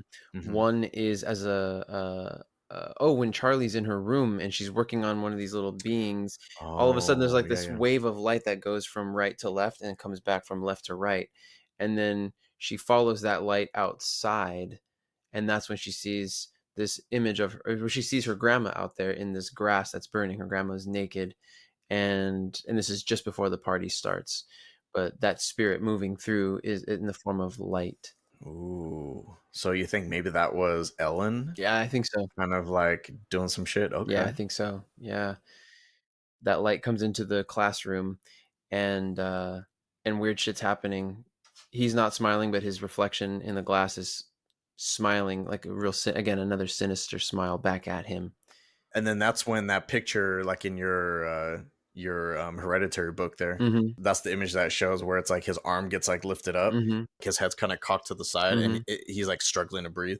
He's straining. Something is Yeah. straining within him, and I think that's when he like doesn't he like scream? Well, he's stuck in that state for a bit, and then he screams after his head gets smashed into the desk. That's right. He smashes his face into the desk, like just full, just all on, just nose And breaking. everyone in class is looking at him like, what the fuck? Yeah, exactly. Just completely dumbfounded that this is going on. But yeah, it's just it's crazy. This Mila's scratching at the door, and I'm like, you have no chill, Mila. Come on, come in. And she's just chilling out there, just waiting. I might come in, I might not. I'm like, dude, what are you scratching for? Come on. Dude, Never let him know your next move. that's her. She's like, I don't know if I can trust you. The woman just before this, there's that woman who, Joan, who seems to be the one who's taken over for the grandma once she passed away, is yelling these words at Peter while he's at school. Kind of inaudible, right? Like you can't, you know, she's saying something, but you can't make out what she's You saying. can't make out what she's saying at first, but then suddenly it's like deafeningly loud. And he's looking around like, can nobody else hear this right now? That's terrible. Poor kid, man. All he wanted to do was just smoke weed and get with the hot girl in Yeah, class. knock some boots. That's all. You can't blame him. And next thing you know, he's fucking possessed and shit, not in control of his body. We don't support Paimon on this podcast. No, we do not. No, No thumbs up for you. no. Yeah, this is this is just craziness. Him getting yelled at, it just as exponentially. Gosh, the pacing on this fucking movie, dude, is just stupid good. So good. Because now you're like, huh, this happened? What? And it was a slow burn all the way. It took a long time to get up to build up to the decapitation, his sister's decapitation. And then from there, it's just like boom, boom, boom. Oh, that scene happened. Oh, that scene happened. Oh no. It's The just last act, it picks up a lot. mm-hmm. It truly feels like a crescendo. If this were like a musical, if this were, yeah, a classical piece, this feels, the end really is like a crescendo. This is all building up, swirling, and you just get caught up in it. It seems like Annie is little by little starting to just go off the rails and look insane to everyone around her, Yeah, right? It's almost like the dad is starting to get a little annoyed by her and yeah, is pulling further and further away. His patience for her is growing thin. right. Especially because of the way that she's been handling things. He's been very. He's a psychologist himself. He has his own practice, so he's allowing her to kind of chart these waters herself. Meanwhile, he's a human being too, and he's trying to figure things out for himself and processing it all. He may know in theory what he needs to do, but he's trying to go about it in his own way and let her do it her way too, respecting her space and doing it on her terms. But it's wearing thin. She's acting all hysterical when the dad has to go pick him up from school after getting his face smashed. She's trying to explain what she found. She was like, "Look, I was looking through my mom's shit, and she's part of this and that, blah blah." And everyone's just like, "Yeah, fuck off. Mm-hmm. We don't want to hear your crazy shit right now. We Yeah, don't got time for it. We don't got patience for it." right, exactly. Because at this point, they also witnessed her wanting to hold this seance for the sake of placating herself and feeling better because, oh, I don't feel guilty anymore. But now she feels guilty in a different way because she's brought some terrible, terrible fate on the family. There's this bad shit's happening, and it's all because she convinced them to partake in this whole seance that she believed was going to be good. I wonder if, I guess, playing along with the title of the movie, if it was kind of already ingrained in her to do some like sinister shit, because she would do these crazy things while she was sleepwalking, and one of them was almost killing her son, lighting him on fire, which is what kind of sparked this like weird relationship between the two, this weird dynamic. I wonder what other crazy shit she's done sleepwalking. The theory that Brenda and I had was that she was the one that desecrated the grave and did all this shit and like prepared the bodies and whatever while she was sleepwalking, Oh, while she wasn't even conscious or aware of what she was doing. that's interesting. Yeah. Although I would have thought she'd be a little bit muddy. I'd be willing to still, there's no proof that she didn't do it. So, and knowing that that's an interesting theory because she's so detailed in how she takes care of, first of all, the miniatures, that if they were to be able to have control, look, it's safe to say that if she could, if the grandma tried with every effort she could make, every ounce of effort to put these other people into her son, aka Annie's brother, then think about this. Would she not have done something similar? Is it not possible that she was, as Annie was growing, that she was doing some shit to her, Hmm. Grooming her for something. grooming her, and therefore allowing her an entry point in the form of her dreams and getting her to sleepwalk? Well, I mean, things don't really get better No. because Annie is trying to convince Steve of this theory that she has that her mom was doing some crazy shit. She even discovers something disturbing up in the attic above Peter's bedroom, I might add. Right. Wasn't that the body of Ellen? Yes, The exactly. grandma's body, headless body, right? Oh, man. That seems to be the ongoing theme in this cult. Yeah, I was trying to remember. I thought it was not headless at that point. I think it disappears though, right? That's weird. I think it might have been gone already for sure. I mean, if it's not gone, I noticed that there was a nasty gash on the back of her neck when she was in the grass naked. The flames were creeping up, and Oh, her back was to her granddaughter. Because remember, Charlie had walked outside. yeah. She was following It that was light. daylight. Yeah, she had followed that light out there, and that's what she saw. So I saw a nasty red gash on the back of her grandma's Oh, I didn't even bare notice that. neck, and so I was like, "Oh shit, okay." So at the very least, it's primed, right? It hadn't maybe been Huh. completed yet, but anyway, yeah, Well, certainly by the end of the movie, it's gone. yeah. Certainly by the end of the movie, sayonara. She shows Steve. Steve's able to see it, and he's like, "What the fuck?" He thinks that she's the one that did that. He was like, "Why would you fucking dig up your mom's body and bring it here?" And she was like, "It wasn't me. Someone else did that." So there's that, and then she starts explaining the crazy shit with the sketchbook, how she's seeing like these ominous images of Peter, and that she tried to burn it, and she can't burn it because then she starts burning herself. So she needs Steve to do it, and Steve's just like, "Listen, I've had it up to here with her insanity. Hmm. We're not doing anything else. I'm not fucking doing any of this shit." And so she's like, "Please, please." She's pleading, Hmm. she's begging him. She takes it upon herself to throw it in the fire. And instead of her being engulfed in flames, it's actually Steve. That was a strange turn of events. Exactly. Like what the hell? Maybe him touching the book, now he's linked to it as well. Exactly. It seems it was always supposed to be that way too, in some sick fucking way. And that look, I was thinking, because I was asking you like, oh, what should I use for the thumbnail when this episode goes live? And I wanted to use that one with Tony Collette, just like mouth agape. Yeah. Her face is lit up from Steve being engulfed in Yes, flames. exactly. Oh, So horrified. yeah. What the reason why I want to use that is because that was the exact moment she loses all control, because you see how she's like horrified and then immediately goes into like a blank look on her face. Because the she would have been just falling to pieces, crying, tears just streaming. You would have thought that based on how she reacted with her daughter dying. So yeah, suddenly Hmm. just that calmness takes over, and then when you got all these fucking naked people out there. Oh, I love it. Yeah. I think that we can analyze the details in that shot because it's in your book there. Hmm. But when we see that scene in the movie, it's only for like a second. And you don't have enough time to notice that there's a bunch of naked people in the yard because it's all dark. Hmm. Hmm. If you didn't notice it there, then you notice it shortly after. Peter wakes up. Where's everyone? It's the middle of the night, dead quiet. It's eerily quiet. Yeah. This is another scene, fucking freaky, where Annie is like up in the corner of his room, just like floating, and he can't see it. And you can barely even see her because there's that like contrast with like the light coming through the window. Right. He finally looks up in the corner.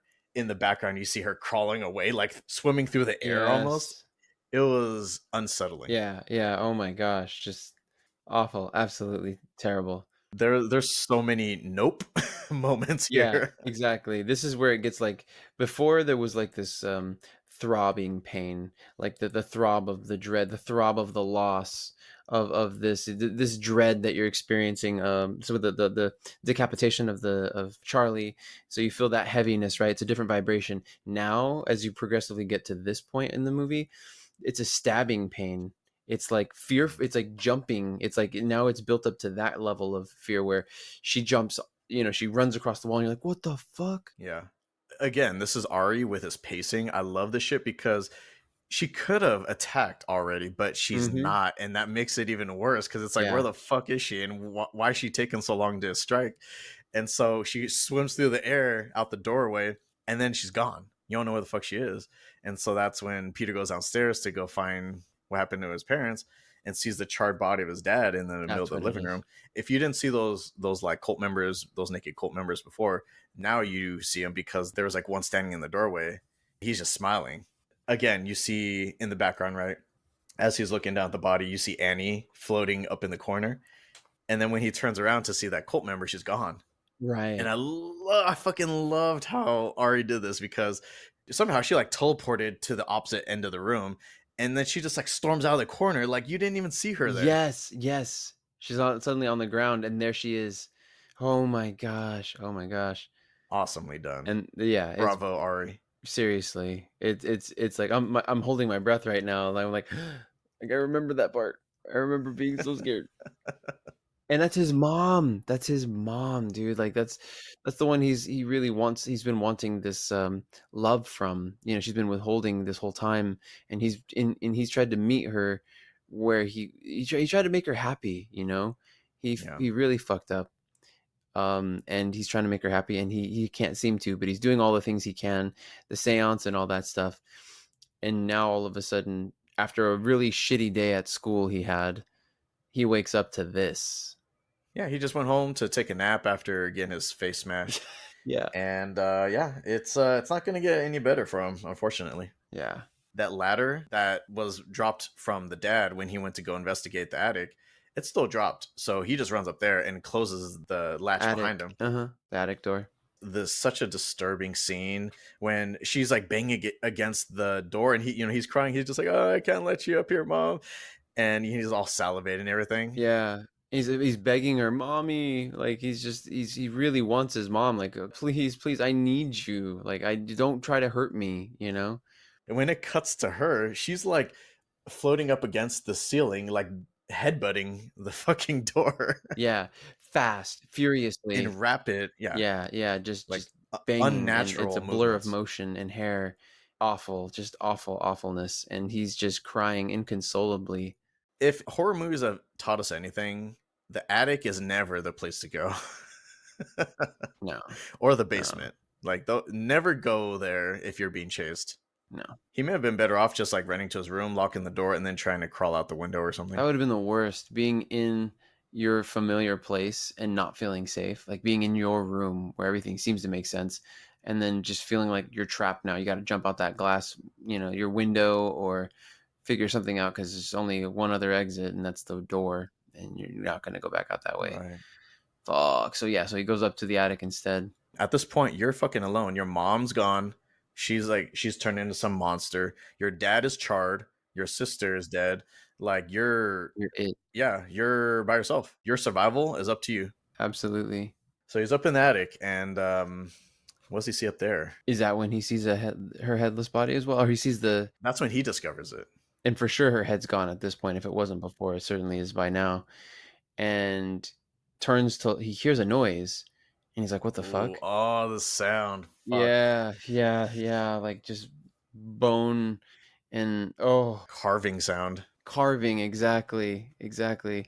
And he's like, well, you're like, what you're wondering, where's the sound coming from? When he looks in the shadows up high in the attic, you see someone floating, and you realize it's his mom, and there's this close up. How'd she even get up there? Yeah, well, she's Oh, levitating. oh man. Yeah, Yeah, that expression on her face. exactly. But she's levitating, right? Just floating up there in space, and she's got what appears to be piano wire wrapped in both hands, but all you see is her hands moving. See, that's, I think, what was also really disturbing was the jerky movements, because Yeah. you heard that grinding sound. You're like, but what is that? And all you see is her hands like as if she's like punching herself in the chest or It was something. slow at first too. Yeah, It was it's just like slow.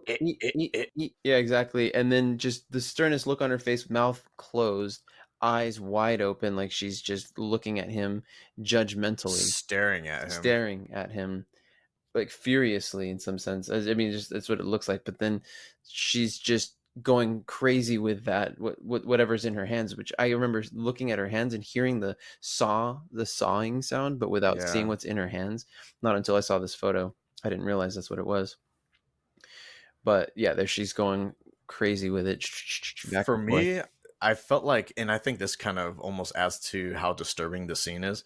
I felt like in this final moment of Annie, while everything's still attached, Mm-hmm. I felt like Annie was actually back in the body. She just didn't have any control. And I think the only thing she could control was where she was looking. And that's why she was looking down at Peter. And I mean, there's so many things that could be going on right now. It could be the fact that, she's scared. She could be concerned for Peter. Like, Mm-hmm. She's the I mom. wish I could be here for you, but there's nothing I could do at this point. And I'm fucking basically cutting off my own head now. But like, it's like, imagine being in that situation where it's like you're still inhabiting your body, but you can't control anything. And you're probably still feeling everything. She's crying. So Mm-hmm. that's what led me to believe that the human side of her was still there. Mm-hmm. Just the same way that Reagan was, in The Exorcist, the way she writes "help me" on her own stomach because she's trapped inside. She can feel it, she can experience these things, but on the outside, she looks the way she does and is communicating differently. But like again, as she's sawing her own head off, It uh, just speeds up. she speeds up. Yeah, Oh, once she gets caught, once he sees her and she finally makes that eye contact, suddenly it's just on, and then you just hear the sound of the oof. thud of her head hitting the ground.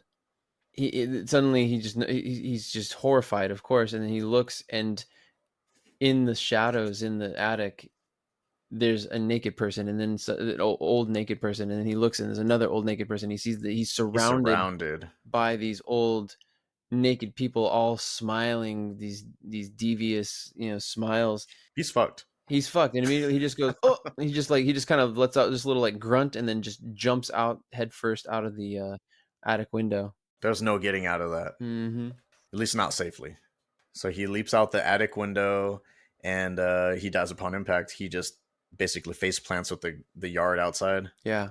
That glowing light or whatever, like the reflection light thing, that comes back. And so that does represent a spirit because you see that leave the body and then something else enters the body, Another light comes in. reanimates the body. Mm-hmm. And so here's the thing is that whatever inhabits the body now, he doesn't seem to be aware of what's going on. And then turns around, sees a floating body.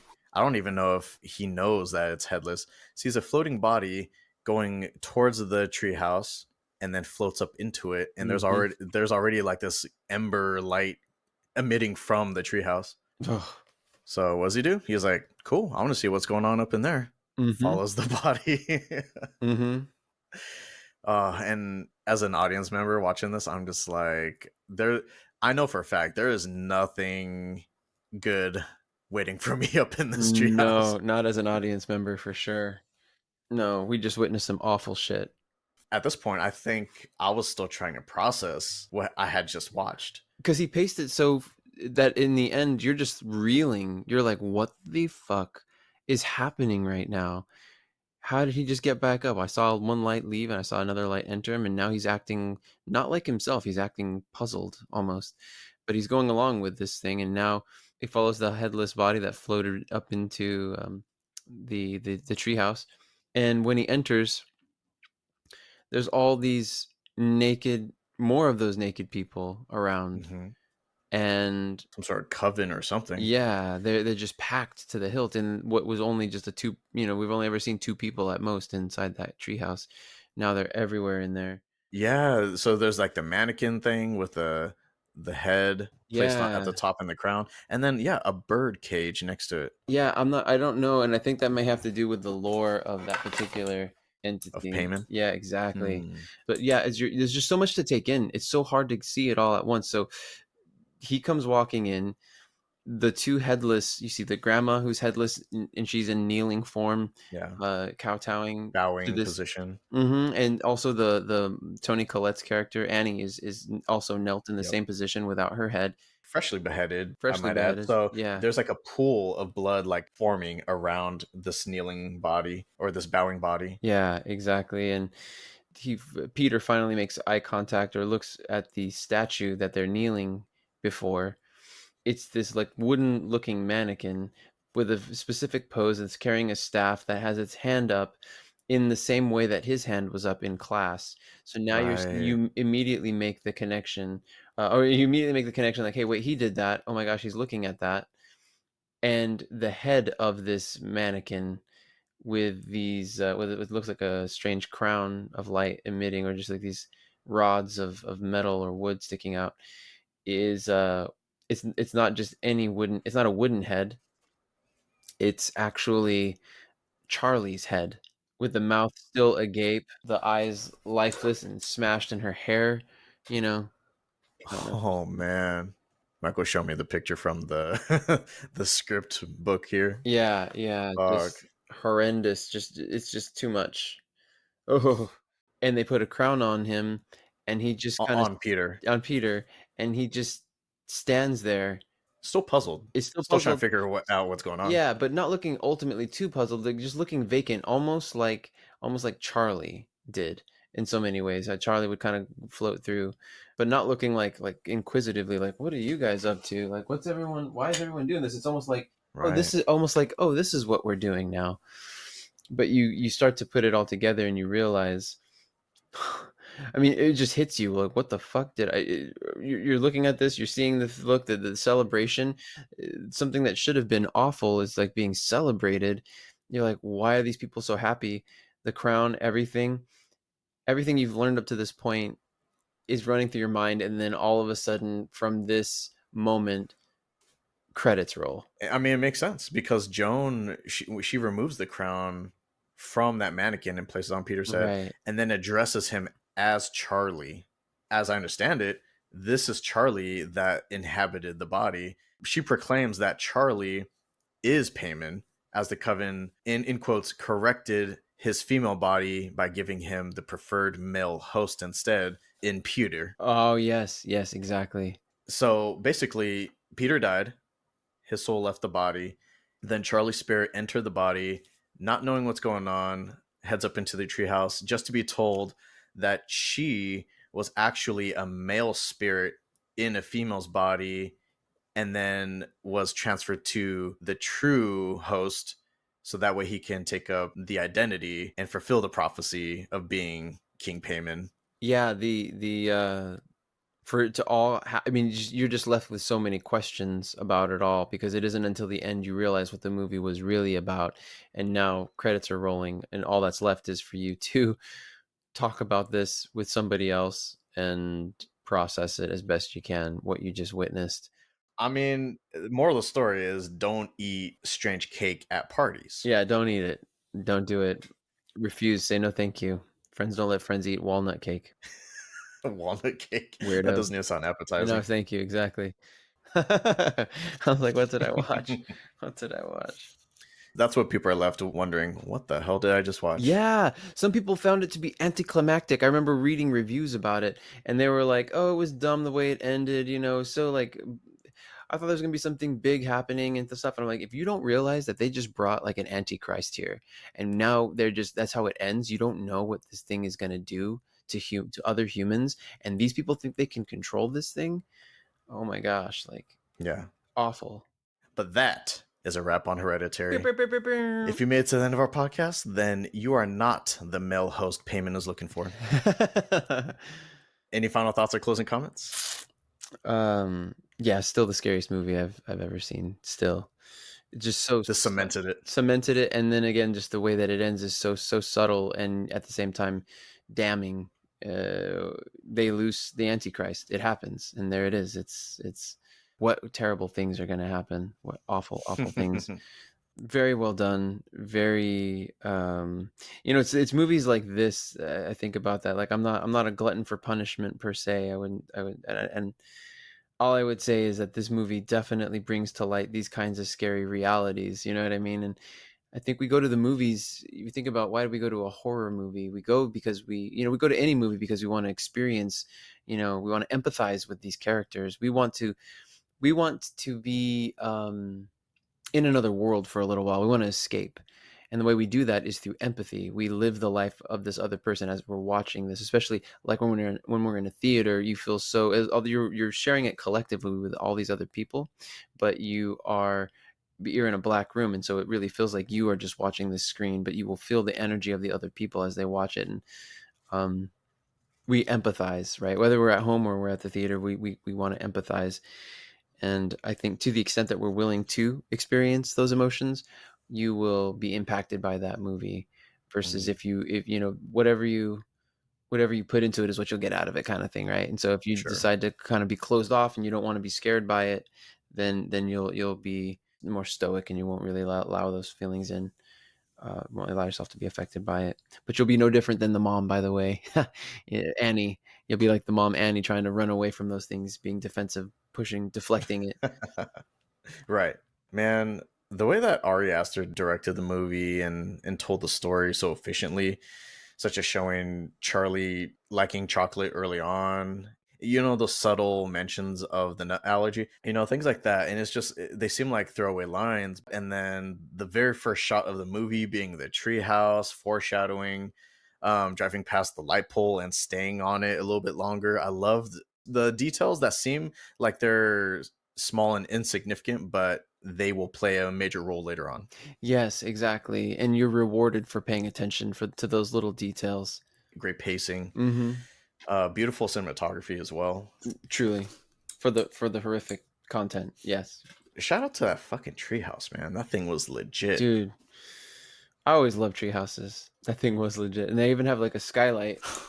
Yeah, like what treehouse has that? It's like instead Yeah. of it building around a tree, basically what they did was they chopped four trees in half and then just placed the house on top of those legs. Yeah. Like stilts. Uh-huh. I think when I first saw the movie, as I was mentioning before, I didn't really like it that much. It was definitely freaky for sure, but I think I was one of those people that was just like, I was like, what the hell did I just see? Yeah. And it may have been because a lot of the little details just flew over my head at that time when I first saw the movie initially. But I got way more out of it this time around. So this is only your second time seeing it? I think so, yeah. I think it either second or third, but That's interesting that you're willing to take a look at it again, even after kind of having like yeah, I think you convinced me on it because I felt that it was okay first time I saw it, and then you were blown away by it, and I was like, really? Maybe I need to give it another chance because there could have been a lot of shit that I just was not paying attention to. right, right. And I mean, it's just another person's opinion as well, but there's the top, what is it, top 10 best A24 films that somebody decided to rate, and Sure. number one was Hereditary. Was number This two Midsummer? film critic. Oh, I don't know. I don't know. I'd be curious to see if Ari Aster is just topping that. Dominating. Yeah, he's dominating that ranking. Yeah, gosh, the stuff he makes, dude. Like, what do you call this? What is this? I mean, yeah, it's horror, but the Midsummer 2 is like also horror. I don't know, dude. It's just it's that plus more. Right. With this movie, what I'm left wondering is if there was ever a Charlie spirit from the beginning that was forced Mhm. out at some point, or if she was basically just Paimon from the very start.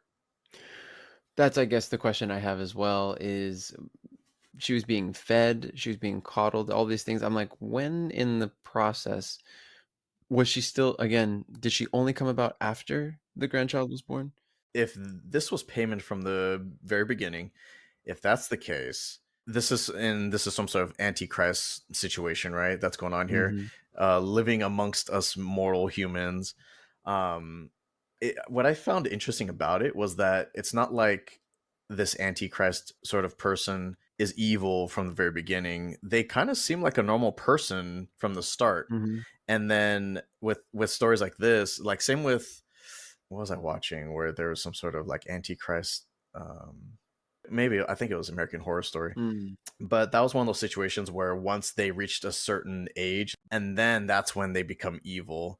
and they become all Mm, powerful and all, and like they unlock their true potential or some shit like that.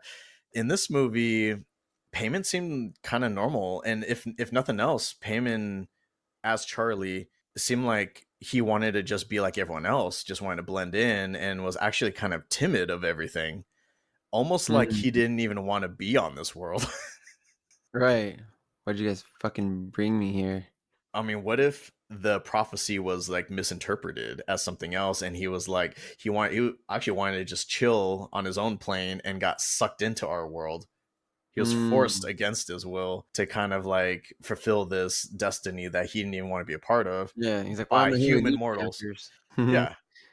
Now he has to take up this role of being an antichrist figure when he's just like, The I didn't reluctant even want this. the reluctant antichrist. Yeah. It's like the Odd Couple or some shit. It's like it's just ridiculous. Right, right. He found a couple things that he liked in the world. He really liked chocolate. He's like, hey, this is cool. I can get down with this, but Yeah. I mean, I don't know. I just feel so out of place here. I don't know if I like it on Earth. And with these Antichrist figures, I've noticed that they are still kind of like inherently drawn to certain things. Mhm. It's like ingrained in them. So like one of the things was like death. He seemed pretty comfortable around death. Like it didn't freak him out. Mm. And two, this thing with having things just be beheaded.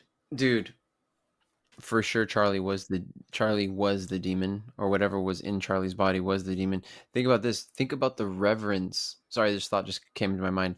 Every instance that one of the coven was caught glancing at Charlie, you knew they were a member because they just smiled this sinister smile, Hmm. this almost like joy on their face. Kind of starstruck almost.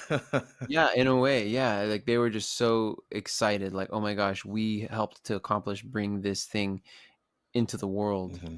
and this thing's gonna do great things for us. So of course we want to be nice, kind of the way we are to AI. I don't know about you, but when I'm querying AI, I'm always like, hey there, friend. Or I try talking to be to Echo devices or whatever the case. Yeah, I just try to be nice. I try to be polite because I'm like, I don't know if Switch gets flipped, if they're gonna remember those things. And I'm like, Right, right. I mean, highly doubt it, but I mean, I just want just better safe than sorry. I don't know. Are you watching anything lately, film or TV? What am I watching lately? I've been watching the show Hacks on HBO, and that's been just amazing. Nice. Yeah, that's been a really, really great show that just kind of caught on sort of by happenstance. Pops had been watching Hannah Einbinder. She had a comedy special on HBO, and yeah, I guess he'd watched about half of it. So one day he was like, "Oh, we're gonna eat dinner and didn't know what to watch," and so he's like, "I kind of want to watch stand up," and I'm like, "Okay, cool. I'll just finish. I'll pick up where you left off." So, not really getting my hopes up because a lot of stand up doesn't just I don't know, doesn't always land. And you have Dave Yeah. Chappelle up there, then you're kind of like, I don't know, it's a lot to, lot to I would expect even from say people. Kevin Hart was up there for me because his stand up I thought was fucking hilarious. Yeah, yeah, hitting home runs. So we know the good ones, and it's like, if they're not quite meeting that standard, you're like, eh. Hmm. But Hannah Einbinder she had her own flavor, and I loved it. It was hilarious. And so Pops was like, yeah, I think she's from that TV show on HBO as well. And I was like, what? And so after her comedy special, I looked up what show it was. I was like, no way, it's that show Hacks. Anyway, it was just it turned out to be a fucking hilarious show. So I've been doing that, and then been getting back into reading and doing more writing. So been reading up on librarianship. Started a novel called The Secret History, and that's been interesting. I've heard a lot of good things. Donna Tartt is the author of The Secret History, so interesting. But anyway, so that's the book that those are a couple of things I'm reading, and that's the show I'm watching. What about you? What you got going on? What shows you watching? I didn't realize that it had been a while since I last recorded an episode because I put down quite a few things here. So Hmm. it's going to sound like I did all these back to back, but no, these are spaced out. Oh, okay. So I saw A Quiet Place day one in theaters. I don't know if I already mentioned that one. I like that one. I actually feel like both the second and this prequel were better than the first movie, and I thought the first movie was solid. Wow, wow. Yeah, I never really gave the first movie a chance. I was just It was one of those things everyone was like, "Yeah, it's so good." I'm like, "Leave me alone." Saw Maxine, also in theaters, which is the third movie in the X trilogy. Dang, how was that? I liked it. I think it was on par with Pearl, but X was still my favorite. I think X was just a And crazy that's ass the movie. first one. That was the first one. Mhm. Yeah. You have X, and then you have Pearl, which is the prequel, and then Maxine, which follows up on the first movie. Correct. Yep. I'm currently watching House of the Dragon season 2 on Max, which I Mm, think is pretty solid. It's not as consistent as Game of Thrones, I'll say, but I feel like everything so far in House of the Dragon overall is better than the final 2 seasons of Game of Thrones. oof. Yeah, it's not quite there. It's not quite at the level of Game of Thrones at its prime, but it's Right. certainly better than the last 2 seasons.